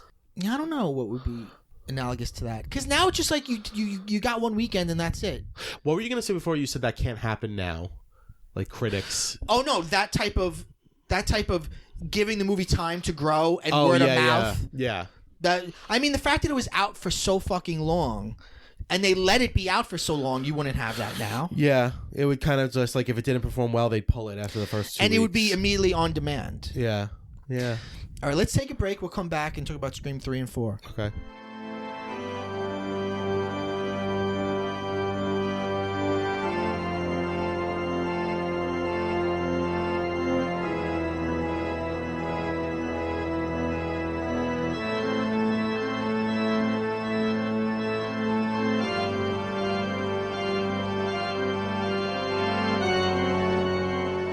Scream once, scream twice. So, we're back. By the way, are you loving the Bill Gagliardi Halloween theme? I am loving it. It's so good. The first time I heard it, I was like, "Oh, this is cool," and then it went into the actual theme, the PCMC theme, and I was like, "Oh, this is really cool." Yeah, I really like it. You need to do a Christmas one with bells, and it's on the way. Mike's winking right now. It's on the way, I guess. Yeah. Yeah, Don't you worry. It's really cool. I like it a lot. Don't you fucking worry about anything. So, Scream 3 opens with the Hollywood sign. We're in Hollywood, baby, where they make movies. It's filled with so many holdovers from like the 50s studio system. Right. It's so like this is not Hollywood. so bad. But I love it. By the way, when Scream 3 came out, I fucking loved it. I know. Now I would say it's the weakest, and its second its middle is like it's like a bad Scooby-Doo episode. Well, that's so funny that you said that. First of all, I have in my notes, I don't know if you remember this, I said it earlier, Scream 3 is the only one we saw separately. Okay, I remember by the time Scream 3 came out, I was in 8th grade and I had friends, so then I went to see with my friends and you went to see with your friends. Mm. But then we found our way back to each other for Scream 4 when we were both adults. Yeah, I didn't like it when I first saw it. This is... Oh, really? Even as... You were smart enough to not like it. Yeah, I remember being like, this doesn't feel good. Like, I don't think I like this. It was the first one that was not entirely written by Kevin Williamson. And he had a different vision for it as well. He didn't want it to be in Hollywood. He wanted it to be back in Woodsboro. He wrote it... I guess Scream 4 is probably the original Scream 3, right? Well, he was... Erin Kruger, who wrote the second... Who, wrote the version of Scream 3 that you saw, he also was brought on to 4. Yeah, why? So the second two... Which I think it's smart to bring on the same second guy. Yeah. But 3 and 4... were not entirely Kevin Williamson's ideas. But I do like what Scream 3 is trying to do. Making it about the film industry, I think, was a smart step. I just think it's too on the nose. It's a smart step in that it's creative and it's like you said earlier, it's clever, but it's not that smart. No, absolutely. It's a dumb movie. It is. I don't know why. It really... Mm-hmm. I'm trying to put my finger on why everybody says it's like a Scooby-Doo episode, and the best I could come up with was, I said, everyone having a goofy doppelganger coupled with the goofier humor gives this one a real Scooby-Doo vibe. There's also a moment, by the way, you're right, but there's a literal shot where Gail and Gail's doppelganger put their heads around a doorway. Yeah. And they're investigating. Yeah. And it's like, this is dumb. Okay. Also, Gail's the protagonist of 3. Yeah. Another weird thing about 3 is Neve Campbell didn't really want to do it. You can so tell she didn't want to do it. Right, because she's barely in it. Yeah. She's barely in it. She's in the beginning, you see her which is her dog. Yeah. Yeah. And she lives in nowhere. She has a fake name now. She uses the phone to help people. She's like a hot therapist. Yeah. Yeah, that's not clever. Like a hotline. Operator. Yeah. But then she's not in it. It all happens really without her. And then there's a little bit of where's Sydney? We need Sydney. Yeah, she shows up halfway through the movie and they're all hugging her. And it's like, oh my God, they haven't seen each other and the movie's half over. Yeah. And they're like, oh my God, Sydney? Hey. Yeah. And then she doesn't have much to do really in it. It feels like the type of movie that was rewritten 100 times by 100 different people. Well, definitely when she was like, I'm not going to be in it that much. They were like, fuck, we have to take her out of a lot of this. Yeah. So it begins with Cotton Weary being killed. That's the best part, I think. And he's in LA traffic, the beginning of La La Land. Yeah. Because LA got traffic. Boy. Holly weird. You also have, this movie does the thing where the Ghostface killer has a fucking magical device that can have other people's voices. Yeah. So it mimics others. Right. So he calls Cotton first with this other woman's voice, and then he calls Cotton's girlfriend with Cotton's voice. So he makes them go against each other. It's pretty clever that they have Cotton's girlfriend almost kill him. Yes. Cotton is a host of his own show called 100% Cotton, which I like. I wish it was real.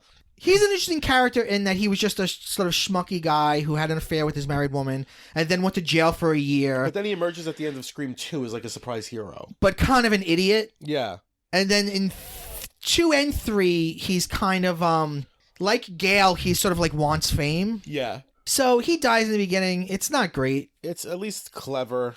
At least he's like an act. He's someone who's in the movies. Yeah, and it's like somebody that is like, oh, it's cool. Like, this is a main character dying. Yeah. They do that trope, which has never been funny, which is 911 puts you on hold. Because that doesn't happen in real life. No, and it's but stupid. I will tell you, as somebody who's called 911 a few times in my life, they do ask you so many questions. They do, but in the movies, like, they'll be like, hold, please. Somebody out here. Right. Yeah. A woman, an operator from the 50s is like, hold, please. Yeah, that's like the Flintstones or something. It's never funny. Oh, by the way, this movie stars a real-life mass killer, Jenny McCarthy. Yes. Real-life killer. Giving a terrible performance as always. Many, many children are dead because of her. She's just the worst person in the whole world. She's terrible. I hate Jenny McCarthy. She's fucking terrible. If you don't know, she's the reason why anti-vaxxers exist. Although, you know what's so funny? Do you know that she has the gall to now say that she is not anti-vax and she never has been, and that her like what she has said has been misinterpreted and co-opted by the dangerous anti-vax community, she said. Well, she's full of bullshit, but at least she's smart enough to pull away from that. She's like, I was only saying it's about choice. I'm not anti-vax. No. She's a liar. I know. Because she straight up said, my kid has her kid's autistic. My kid has autism because he was vaccinated. And some bullshit doctor that was completely shunned by the medical community, she gave him a platform to spread his nonsense. Right. I don't believe a word out of her mouth. I think everything she says is a lie. Yeah. She also, her new thing is she does nothing but bash The View. And she says that The View told her to act Republican. And I don't believe it. Why would you have Jenny McCarthy, who's a former Playboy centerfold? Right. She's the one who you want to act Republican on the panel. I just don't believe it. Her career has been fucking weird. Yeah, so weird. A couple years ago, she hosted She hosts New Year's Eve every year. Yeah.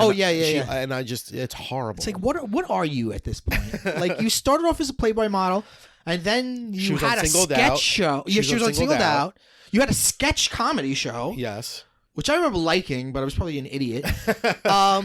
She was also the first like Playboy model who's like, I pick my nose. I fart. Like she was like not sultry. She was like, I'm a normal girl. Yeah. And boy, did people fall for that at that time. And then she was a mother warrior. Oh God.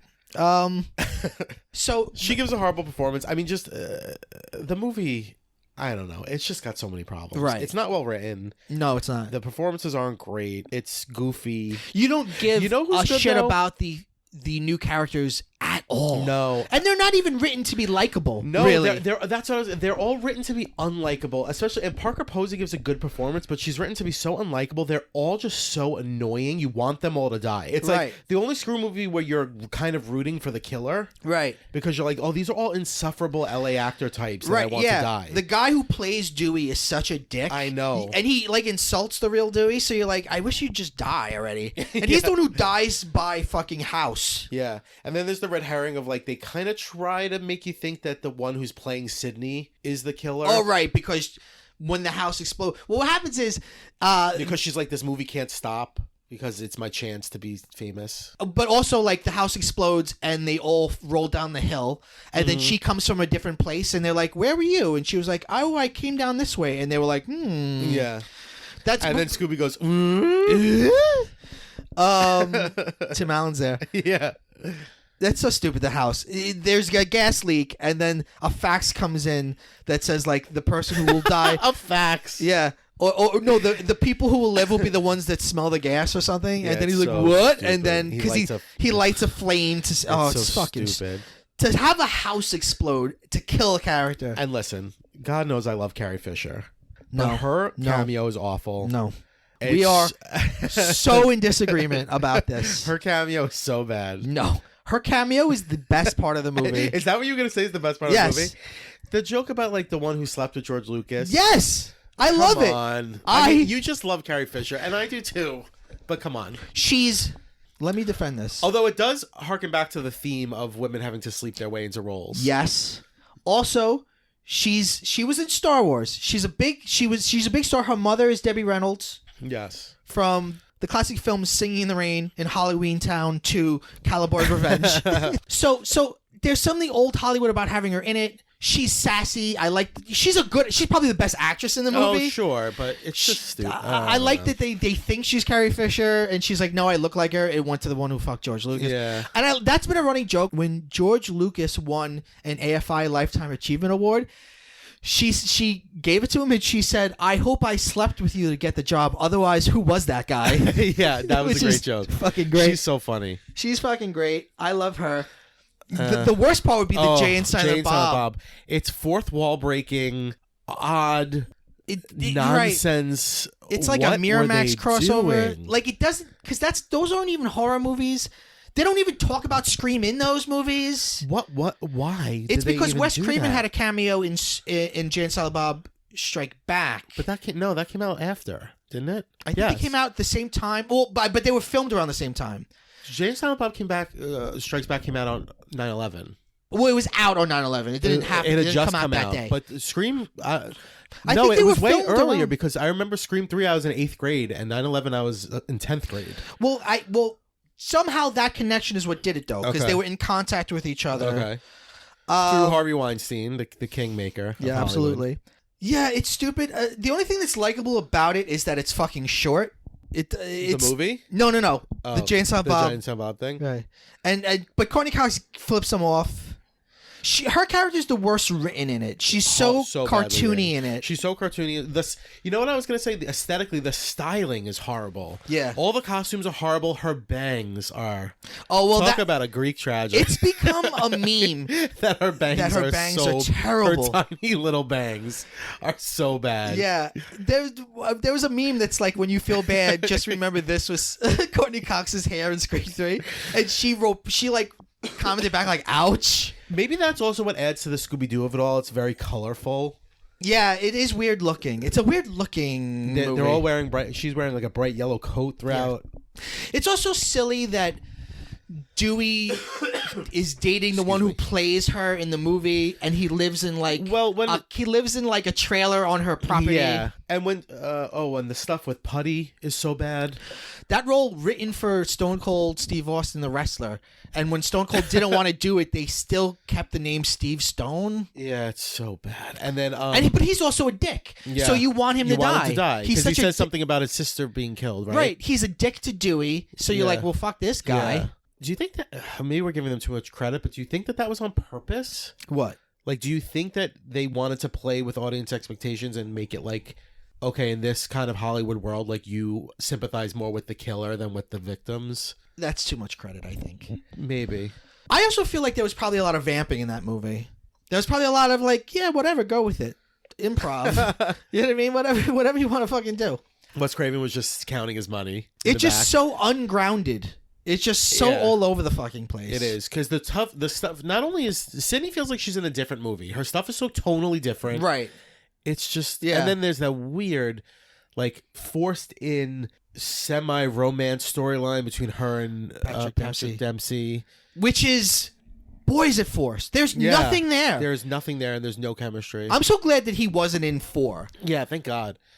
I hate the fact that at the beginning of 3, it's like Dewey and Gail are broken up again, and it's like, at least in 4, I like that they're still together. The reveal is that like she's in bed. Yeah, I like that they stay together. They show her still in bed, which shows that they're still together, and it shows that they actually have a strong relationship. Yeah. But anyway, it's like, I don't know what else there is to say about 3 that's not negative. I just feel like it's all right. Well, let's talk about the killer, because the killer is okay. It's a boy is at a soap opera turn. Yes, we find out that Sydney's mother, who, remember in part 1, she had an affair with Billy's father. Right. So that sin of infidelity is what caused that whole movie. We find out that she wanted to be in the movies. She wanted to be an actress. And she was in horror movies, And she was in some horror movies under a fake name. And the producer of the horror movies assaulted her, and basically, like, I don't know if it's him who did it, but he basically like sold her off.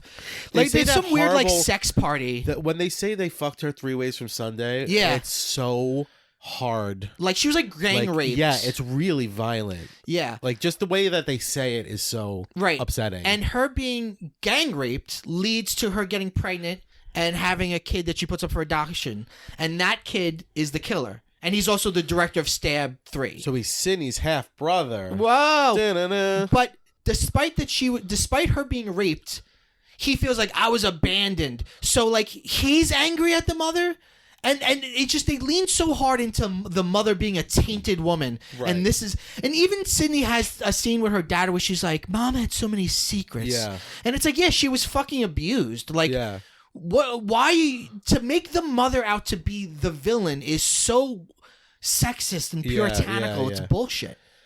And it's also just so weird that like, it's like they lean too hard into being meta so that it's like the thing's head is up its own ass. Yeah. Where it's like she was in horror movies and had a child of horror movies who became a horror movie director who then convinced other kids who were into horror movies to kill in the style of horror movies. Like it just becomes... And that became a movie that he directed the third of? Yeah, it just becomes... It's too much. It's like... What's that thing called where it's like when you say something...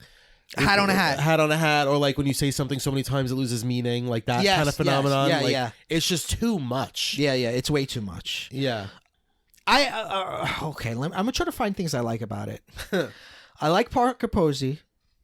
I usually always like her. Yeah, she's a good actress. She's a very good actress. I like that it's one killer instead of two. Yeah, it's unexpected. Yeah. I like that the killer is related to her. I just don't like I don't like what it implies about the mother and her actions. Right. But I kind of like... That she's a horrible mother because she gave up a child that she couldn't take care of for adoption. From rape. Right. And then we find out that Emily Mortimer, she fucked that same producer to get her... That's like a big reveal. Because they say she was a contest winner. And it's like, again, it's weird that Harvey Weinstein produced the movie. Yikes. Yeah, that really is interesting. It's weird that it ends in like a big old... like Hollywood mansion, and there's like a secret screening / sex dungeon. It's all very Scooby-Doo-ish, and there are like secret passageways. Here's something I really like about 3. I found it. I like when he's giving his spiel and Sydney goes, you know what? I've heard all this before. You know why you kill people? Because you choose to. There's no one else to blame. I like that a lot. I like that too. I like that a lot because it's, it always ends with the killer giving their whole spiel to her, and she's like, no, you're a fucking psychopath. Like, it's you. Like, you can't blame anyone else. Right. Yeah. I did like that. How do you feel about he dies? She stabs him and he dies, and she holds his hand as he dies. It's so bad. At the time, I thought it was so poignant. But looking back now, it's kind of really stupid. It's so stupid. It's so stupid. It is. It's almost, it reminds me of like, I think Halloween H2O did it better. Yeah. When like Jamie Lee Curtis just like touches his finger with her finger. Yeah. And then she cuts his head off. Mm-hmm. Again, bold statement here. Sound the alarms. Halloween H2O has a better ending than Halloween 2018 does. Oh, Halloween 2018 can suck my ass.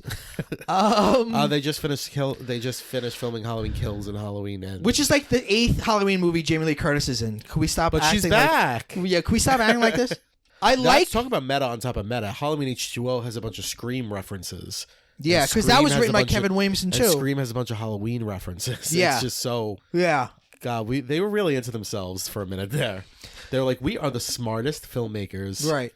Well, people like me were so excited that H2O was a Halloween movie written by Kevin Williamson. And then it even has some of the score from Scream in it.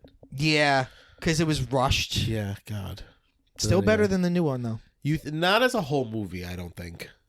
I think the ending is more satisfying. I don't like a damn thing about the new one. I wouldn't go that far. I like the score of the new one. I also like the acting in the new one. But he dies at the now we're talking about Halloween, but he dies at the end of the new one, Halloween 2018, in the same way he dies at the end of the original Halloween 2. Right. So it's like we went all this way to do the same thing again. Right.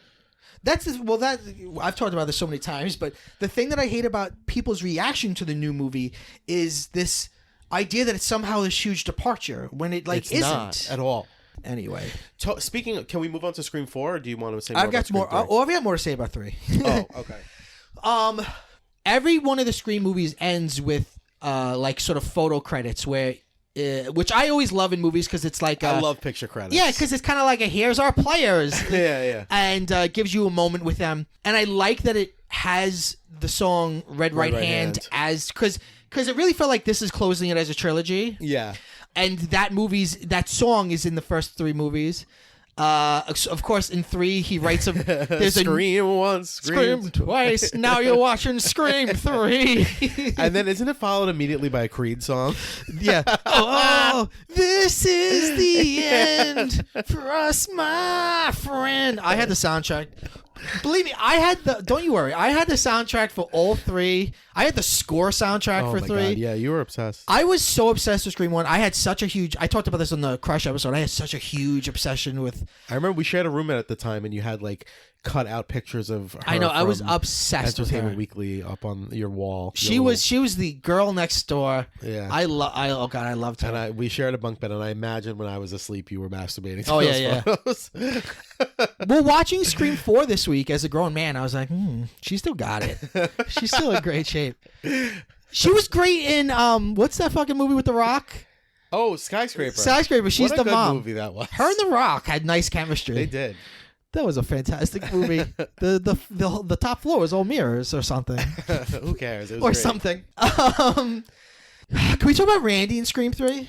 It's horrible. And that's it. He had the foresight while Scream 2 was happening. Scream 2 was happening to know that he was going to die and that there was going to be another murderer to come along to try to make it a trilogy, which, and this is my biggest bone that I had to pick with Scream 3, there's no such thing as a horror trilogy. It's not a thing. There never has been a horror trilogy before or since. This is what I was saying about the rules only are true and make sense in the first movie. Yes. In the second, like all the rules, like anybody could die. The killers that like these aren't. You're just setting things up for this movie. Right. This is not really a commentary on movies. Yeah. None of these are real. Anyone could die, but no one does. Right. Like none of these are real. And then even in 2, he's like, it's way bloodier and it's more gory, and it's like, actually, no, it's the exact opposite. No, it's not that at all. Right. So he's not making a message about what's happening then. He's Scream 2. Making a message about the future, assuming that he's going to die, and then, like I said, another murderer will come along and try to make a trilogy. Such forethought. And then his sister, who's the person from Welcome to the Dollhouse. Yeah, she's an icon. Yeah, what's her name? Oh, I forget. She was also on Roseanne as DJ's girlfriend. Yeah, the old good Roseanne. Yeah. She comes to the movie studio and walks in. Yeah, hey. To give Sydney a VHS of Randy given the rules. Because I guess they were like, we can't do this movie without Jamie Kennedy. So it's like, oh my God, it's Randy's sister that we never heard of before. Oh yeah, and poor Nev Campbell has to like deliver these lines like, that's Randy's sister. Like, and not cringe or vomit. Yeah. It's so bad. It's so stupid. Dewey's very pronounced limp that he has in 2 is all but gone in 3 and 4. Yeah. Which, I don't know, maybe he's had really good surgery, physical therapy or whatever. You think it'd be worse after being stabbed in the same exact spot again in 2? Yeah, it's better.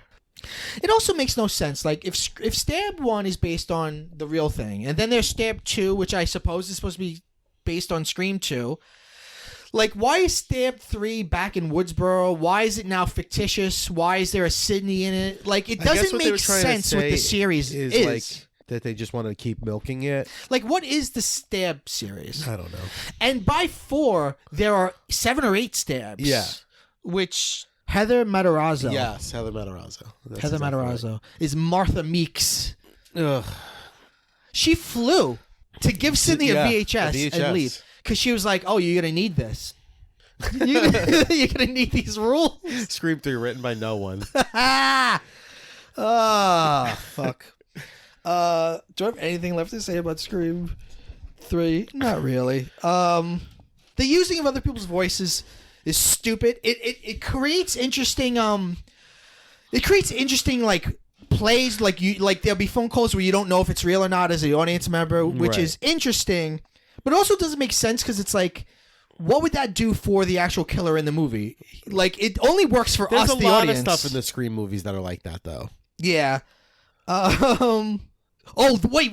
I can't believe I almost forgot this. The worst dialogue in any Scream movie happens in this movie. Which Sydney says to Patrick Dempsey, "What's your favorite scary movie?" And he says, "Oh, Showgirls." My life. Oh, wasn't he supposed to say Showgirls? No, Showgirls is what Randy says in 2. Oh, okay.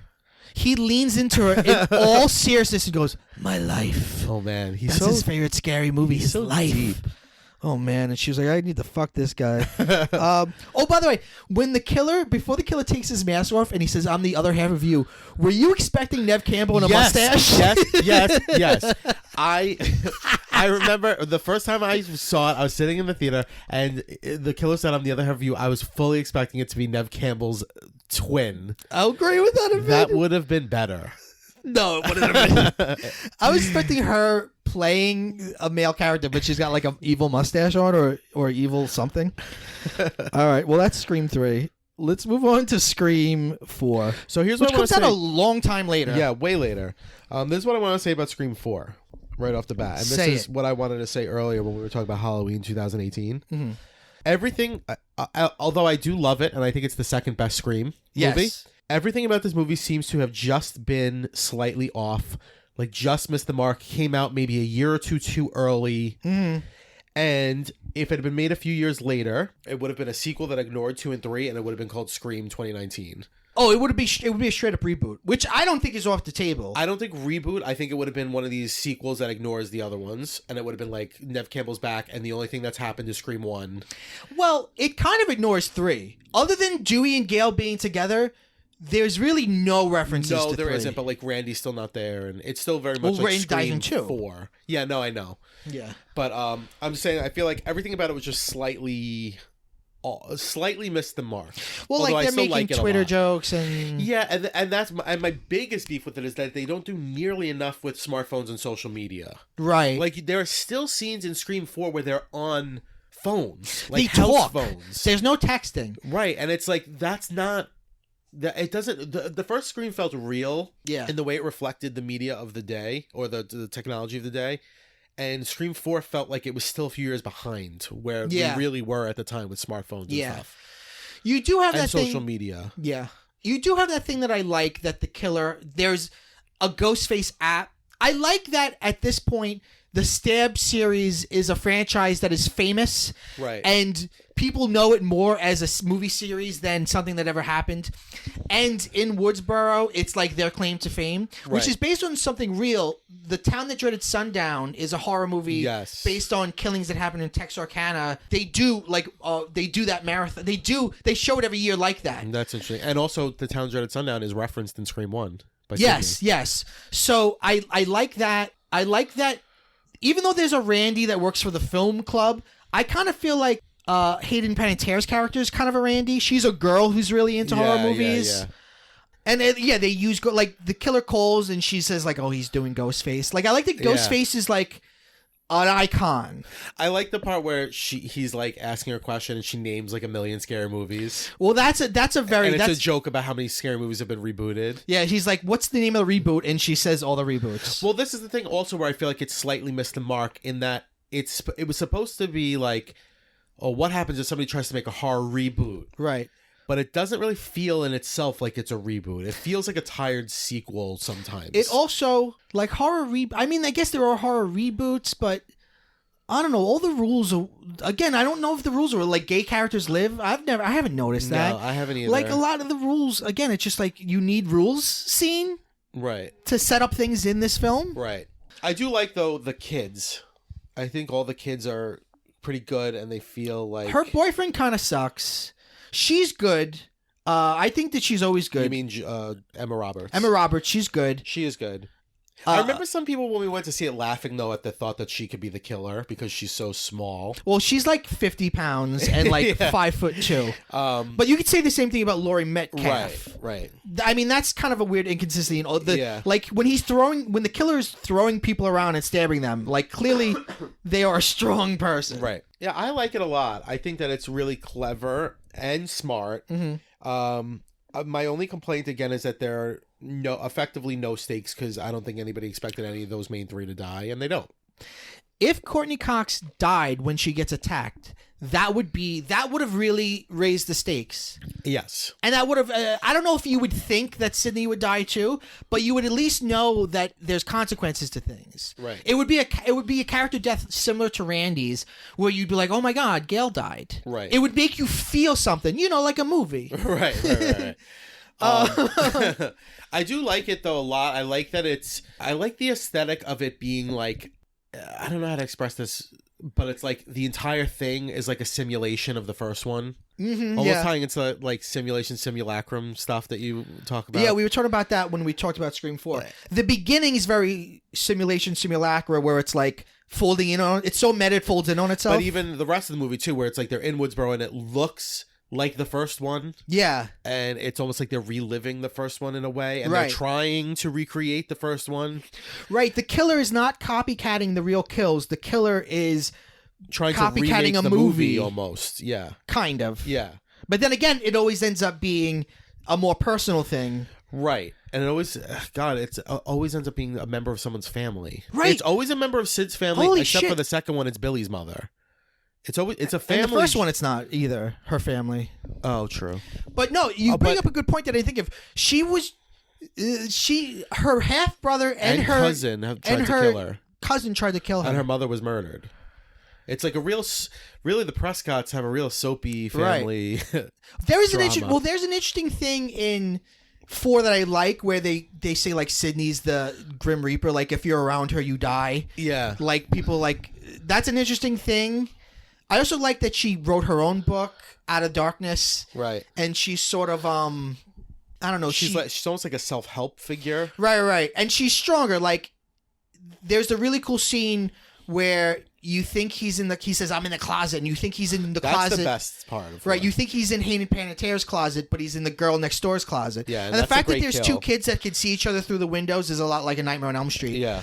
And when she hears the screaming, Sydney runs into the house after the killer. Right. Which I think is very cool. And she's in it more than 3. She's on board. Yeah. For 4. And she has more to do. I think the weakest part and the weakest kill are both Allison Brie. That whole character and that whole kill. Oh, right, her publicist. It's just shitty. Yeah. And I like Allison Brie, but I just don't. And I also think that the Scream is very bad at like introducing characters that have supposed to have been there the whole time.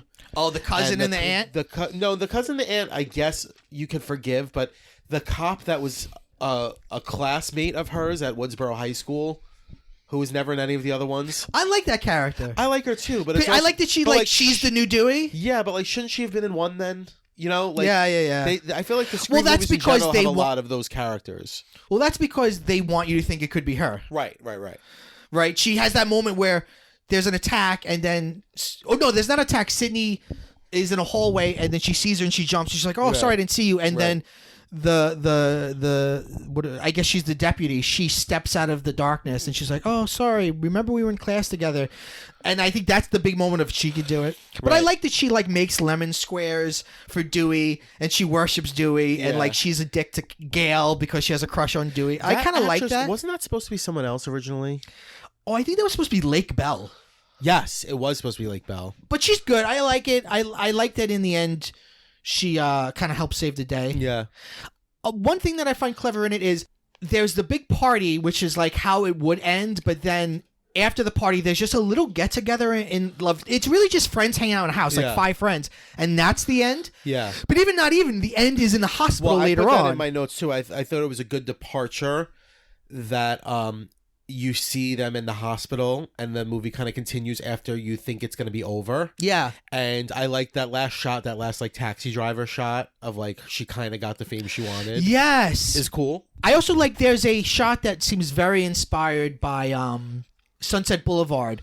While the ambulance is taking... What's the lead girl's name? Jill, who ends up being the killer. She's the cousin. When she's being taken out into the ambulance, you see like people like trying to interview her. You see lights, and you see like slow motion, like the flash of cameras bouncing off her face, and it's very much Sunset Boulevard. Yeah, and she's so excited. And it seems like for a minute there, it seems like she's going to be successful in getting what she wanted. Right. Right, because there's that moment where she's in the hospital and she's like, "Oh, I can't believe what happened," and then she's like, "How's Sydney?" Thinking she killed Sydney, and Dewey's like, "Oh, she's pulling through. She's doing good," and she's like, "Ah," and then she gets out. And then she says to Sydney, like, "Why don't you ever fucking die?" I do think she looks kind of menacing when she has that one blown out pupil. Oh, yeah, At the yeah. end. Something about that little detail makes her kind of scary looking. I felt like I fell in love with her as a good actress when she reveals herself to be the killer, because she changes completely. And when she runs into the wall and starts like Right. mutilating herself. right, when she does the whole like hurting herself thing, Yeah. it's weird. It's like, you are fucking crazy. Yeah, and like in some of the worst killers in the series just go, "Wow, bananas." You know what I mean? Scream 3, the killer's very like, yeah. And I like that she's crazy, but she's not bananas. She seems to have control of things. There's a method to it, yeah. She wants attention. That seems like a big, Facebook, Twitter commentary. Like her thing is she wants attention and she's jealous that Sydney's the star of their family. And she wants to be the new leading lady. Yeah. And she essentially be the Sydney of the reboot. She wants to be the big victim because Sydney being the victim. She even says like to Dewey like, right. She the reason why she doesn't kill Gail is because she says like, maybe me and Gail can write the next book together. Right. So you realize she just wounded Gail because and that's what makes Dewey realize that she's the killer, because she says me and Gail have matching scars on our shoulders, and then Dewey goes to talk to Gail and he says that to her, and Gail goes, "Well, wait, how would she know where I was stabbed?" Right. And then Dewey runs after. Yeah. And then in Dewey fashion, he gets hit with a bedpan and he's knocked out. Yeah. 4's good. 4's a really good time. He's a little bit better he's still goofy, but he's a better cop in 4. He's not the joke that he is in 2 and 3. Right. Like, you can understand why he would be the sheriff. Yeah. And I think by the time 4 came out, they were not together in real life anymore, right? No, they were going through the divorce. That is so weird. So and it's weird because it's the only one where they're like supposed to have a strong relationship. They're supposed to be super in love. Yeah. But you buy it though. You can feel their affection for each other. Yeah. She's really good in it. Courtney Cox is again really fucking good in it. I love the scene where she goes to the high school to this movie club. Yeah. And she sits in and like she tries to like co-opt the movie nerds to like do her own investigation. Yeah. One idea that I feel like they introduce but they don't really flesh out is that the killer will film the killings. Yes, that should have been a bigger thing. Right, because they kind of say at the end the killer was gonna like then make a movie, but the killer should have been streaming the kills online. Right. That's what I feel like. It just came out a couple years too early. Yeah. Like I feel like now it would have been like, oh my god, his Snap story is him killing somebody. Right, exactly. Yeah. They kind of, it's one of those Scream ideas, like the copycat in part 2, where it's like, and a good idea that we had, so we mention it, but we don't really do it. Right. I don't like that. Like I said earlier, I don't like that the kids all die. Yeah. So it's like you have a bunch of new characters and they all die. But Hayden Panettiere's character is stabbed, and she was supposed to and we live. see her moving, and Wes Craven made it so it could keep it open because they wanted to do a 5. This was supposed to be. 4 was supposed to start a new trilogy, but it didn't do very well. Right. So they ended up not doing it. But she is kept ambiguously alive. I think she would have been the star of 5. Probably. And she's very good in the movie. She's charming in the movie. I think she's very good. She's one of the best actors in the movie. Yeah. I like that she hits on the killer.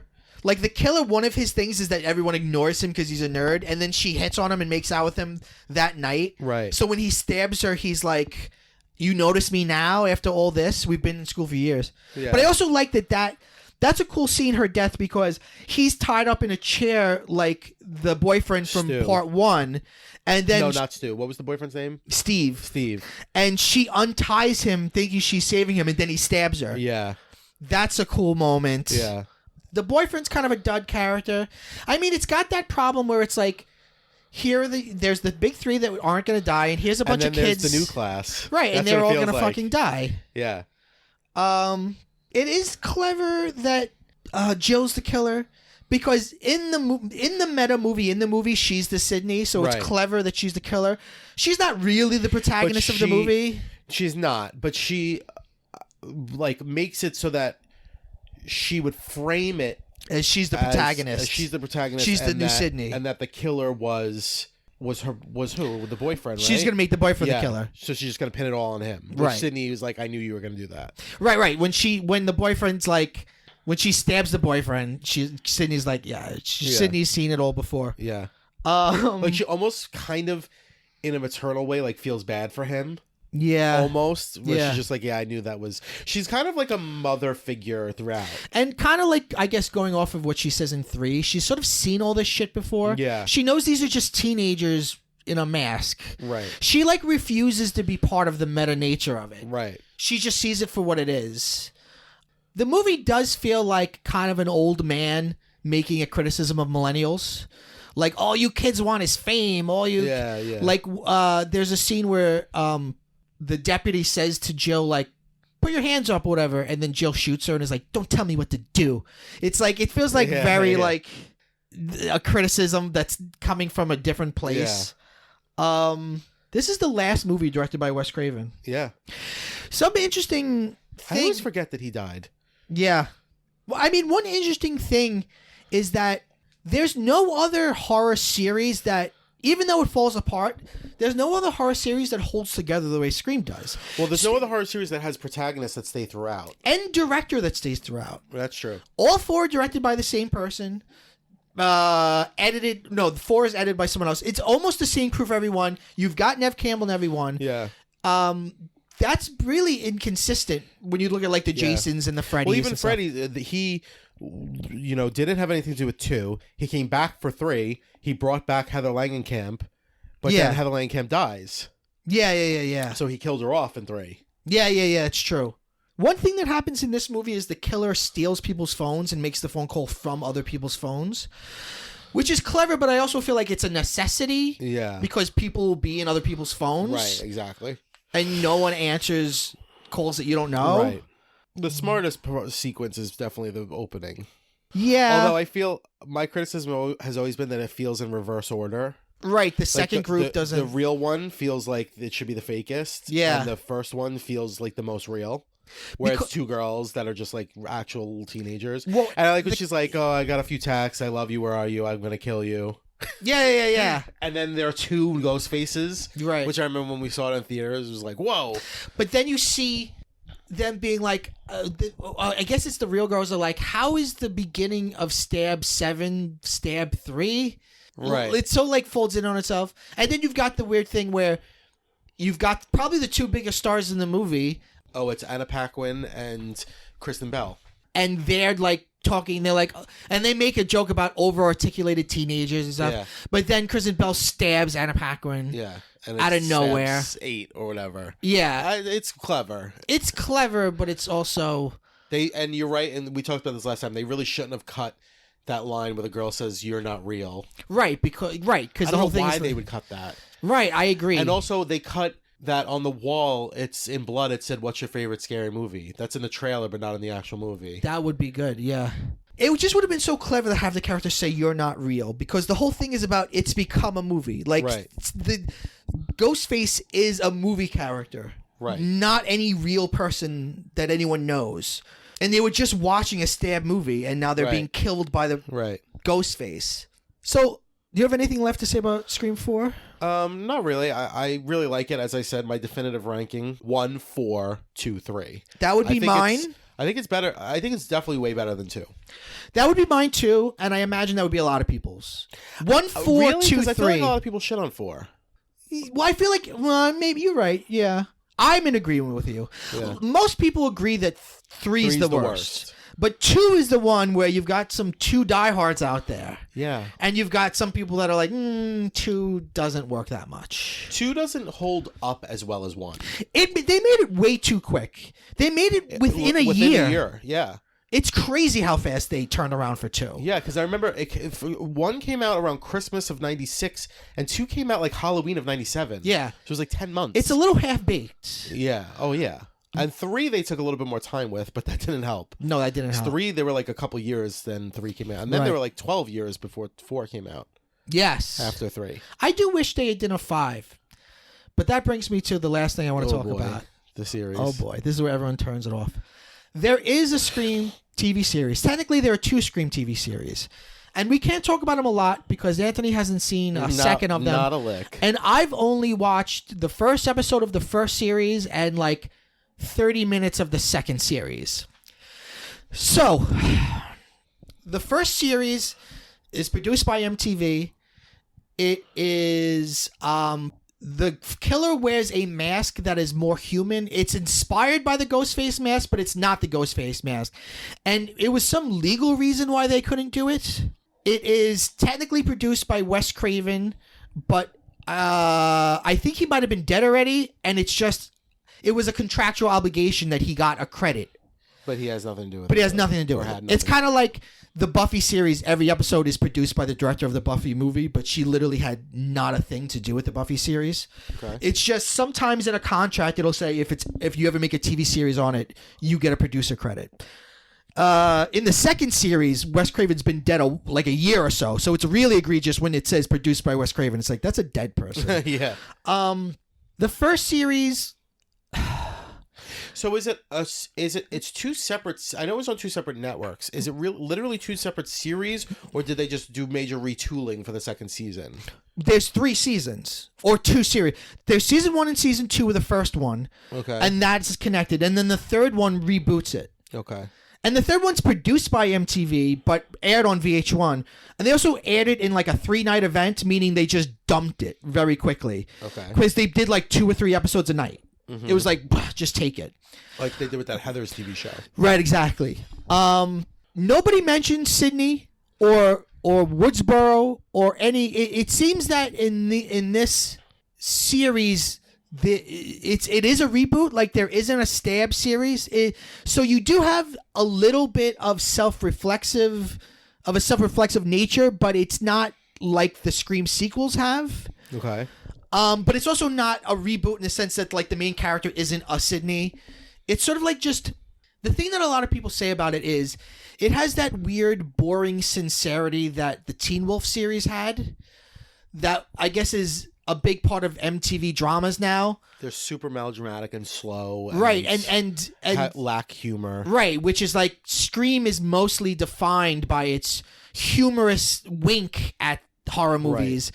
Right. And the Scream series really, they'll have some cursory, like someone talking about rules or like horror movie fans, but the tone of the thing is never that. It takes itself super seriously. Yeah, and the killers is always like, again, I guess feel like it's very influenced by like Pretty Little Liars and what's the other one? Gossip Girl. Yeah, well, Gossip Girl doesn't have a murderer. But there's like A, right? Yeah. And who's A? That's Pretty Little Liars. No, Gossip Girl. Pretty Little Liars, A is the killer. Gossip Girl, you don't know who Gossip Girl is until the end. Right. It's kind of like the killer always ends up being like your friend that's mad that you got like the scholarship. It's like it leans into being a teen drama. It's very weird because it's sort of like Who's This For? Is there a supernatural element? Because I remember reading that. If there is, I don't know about it. I really can't say definitively. Maybe I'm wrong, but that the first or second season had like it was going to go supernatural. I don't know. I only watched 30 minutes of the first episode of the second season. Is the second reboot better? I'm sorry, the third season. It's weird because it's all on Hulu, and it makes it, and it's presented on Hulu as 3 seasons, but it's really 2 seasons that have one type of killer and the same cast, and then season 3, which is the original Ghostface mask, which was cool, and interesting, predominantly African-American casts, which is an interesting turn for Scream, but again, I don't think they do much with that. Okay. I don't know if there's a supernatural element. I really don't know. The beginning of the second series, or season 3, episode 1, begins with a sort of Drew Barrymore scene, but then she doesn't get killed, and then it just moves on to other characters. And it's supposed to be a big fake out, but it also makes no fucking sense. Yeah. And because a little kid is trick-or-treating as Ghostface, and then she opens it and it's Ghostface, and you're supposed to be scared, but then like she gives him candy, and it's fucking stupid. I don't know. It's all over the place. It doesn't know what it wants to be or who it wants to serve. And I don't know. I mean, I'm not young, so I don't know If it was a hit, I feel like if it was a I hit, don't it'd think keep so. going. No, I've never heard. I mean, I work with kids. I've never heard any kids talk about it ever. The first series has a sort of interesting idea of the Gail Weathers-ish character being like Sarah Koenig from Serial, and she's making a podcast about. Well, that's what Gail Weathers would be doing now. Right. But that's the thing. In the first series, there is murders that happened in the past, but it's not the murders from the Scream movies. Why? It's like it wanted It's the so name weird. Scream. Yeah. It wanted the name Scream, and that's it. At least the first series. Yeah. And the second series wanted to name Scream and The Mask, but again, nothing else. It's kind of like the Friday the 13th series had nothing to do with the movies. The Freddy's Nightmares series had nothing to do with the movies. Right. Yeah. It's just the name, the property. Right. And Scream is still popular as a movie series, but it feels like it came a little late. Way late. Yeah. Yeah, it came way late. So I remember for a little while the conversation was, are they going to do a 5 or a TV show 5? Right. I think the original concept was that like they were going to do they were going to continue the story but as a TV show. That would have been interesting. I'd like to still see a 5. I'm sure that it's not over. I'm sure that they'll reboot it. I don't think that's what I was going to say. I don't think there's going to be a 5. I think there's going to be a new Scream sequel or reboot. Yeah. But I don't know. I feel like horror reboots had a moment, but they never really went anywhere. No, yeah. Even Halloween had a reboot, and now we're just back to making sequels to the original. Yeah, that's the true. reboot of Nightmare did nothing. The reboot of Friday the 13th did nothing. Right. None of them really went anywhere. Even though I liked all those there movies. was just a reboot of Child's Play, which was pretty good. I'm sure that's going to go nowhere. Right. I don't know, though. Is it our 2019 expectations that if you don't get a sequel, you failed? Are we looking at it the wrong way? They also weren't good. I mean, Halloween got a sequel. I like those. I like Rob Zombie's Halloweens. I liked, from what I could remember through my stupor, I liked Nightmare on Elm Street. The Nightmare on Elm Street reboot is really deeply upsetting. Yes, it is. I just watched the Friday the 13th one, reboot. and I thought that was good. Really? Yeah, I actually like that. I think if you are interested at all in that series, it's worth a look. You know, it was I like the Texas Chainsaw one. I was just gonna say the smartest horror reboot was the Texas Chainsaw because it was like the movie exists. Yes. In the narrative, and it's like, but this is what really happened. Yeah, which is kind of cool. Yeah. That was a the clever Ferris way. Bueller TV show did the same thing. Oh God, Jennifer Aniston's in that. Yeah, she was the sister. But in the first episode, he was like, they made a movie about me, which is like, why would they make a movie about a suburban kid? You know who else? You know who else did sense. that? The Ghostbusters cartoon. In the first season, there's an episode where they make the Ghostbusters movie That's based on them. You know what else did that? The sequel to Less Than Zero. Oh, really? Is the first line is they made a movie about us. Oh, and that's smart. It exists in a world where Less Than Zero, the movie, was based on them because one of their classmates wrote a book about them. And it's but we're the real people. It's weird. Scream has folded in on itself so many times, and then the TV show tries to not have that history weighing it down. So I don't know how you would do another movie. Yeah, I don't know either.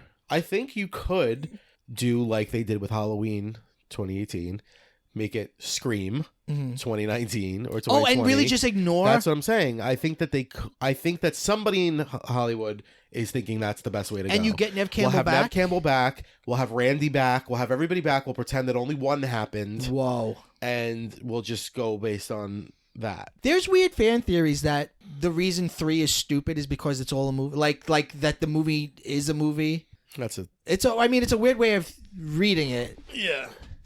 You could do the new Nightmare route where it's Nev Campbell playing Nev Campbell, and somebody tries to and someone tries to kill them. That's cool. Nev Campbell would say yes. She would. She's great. She also should have been a bigger star. Well, Anthony, I think by gum, I think we did it. I think we did it as well. This has been an exhaustive episode. It has been. But we I'm really went into the history. I'm glad I got bring it up all. something that might be slightly embarrassing for you? Yeah. Do you remember when you were just a young kid? Mm-hmm. You were like 14 or 15. You were writing a screenplay. Yes. That was called The Life of Sidney Prescott. Oh, that I don't remember. And it was like you were going to write it and it was going to be like about Sidney dealing with trauma. I don't remember that at all, but I believe that. I believe you. Yeah. And I definitely wrote. I tell you and what. she was a therapist to teenagers. That was your idea. I honestly don't remember that. I do remember you writing Small Town Murders, which Yes. you entered into a contest and you got a prize, didn't you? No, I got like. No, you I didn't got get a very prize. good review. Yeah, I got a good review. Yeah. But that just goes to show how influenced you were by it. Oh, yeah. I started, in 96, I started writing little screenplays that were all terrible. No, Small Town Murders, then there was Blood, which was another one that I did. Wow. I do remember it, but I haven't thought about that. Blood might have been the same thing. I might have changed titles at some point. Blood, where you were just like, I need something zippy like Scream. Yeah. How about Blood? Yeah. They were all like 10 pages long. It was like terrible. There was Painted Black, which I was in. Painted Black, yes. I tried to do slasher movie. I tried to really do slashers. There was A Walk in the Park, which I was in. Yes. All your movies are a little fat kid getting killed. Yeah. I did write Halloween fan fiction. I did too. But I didn't know the fan fiction world existed. No, I was like, this is going to be my, what's that called in Hollywood where it's like you have a spec? A spec. Yeah, I was like, this is going to be my spec script. I'm going to make it with this. Yeah, my Halloween fanfic movie was called The Shape. How clever am I? I do remember that. How clever am I? I remember that. There would be no Pop Culture Man Children had there not be Scream. It was so fundamentally groundbreaking for me. Yeah. I saw it 5 times, and then I wanted to watch the movies that they talk about in it. And then I started thinking about movies as movies are constructed things. People make movies. Yeah. And then that's what started me thinking that way. I remember we lived within walking distance of a Blockbuster, and we would have like nights where we would go walk to Blockbuster and rent some of the movies that they mentioned in Scream. Yes. And I remember specifically one time we went and rented Town That Dreaded Sundown, and we watched it. Yes. And we watched Prom Night like that. Yeah. And we saw all of them. Good times. Yeah. I believe there's a Yiddish saying. Oh boy. It translates into "it was good, but good that it was," and I would say that. And I would say that about Scream. Yeah. It was good, but good that it was. It's in the past. And is not now. But there'll be more. All right, Anthony, thank you so much. Thanks for being on Halloween 2019 Act 3. Your insight is always brilliant. Thank you. And I thank you. Anthony Bongiorno. I'm Mike Bongiorno. If you like what you hear, please subscribe to Pop Culture Man Children. We come out every Wednesday. There's going to be one more Halloween episode where we're going to talk about the VHS series. We end every episode by saying, go bye-bye.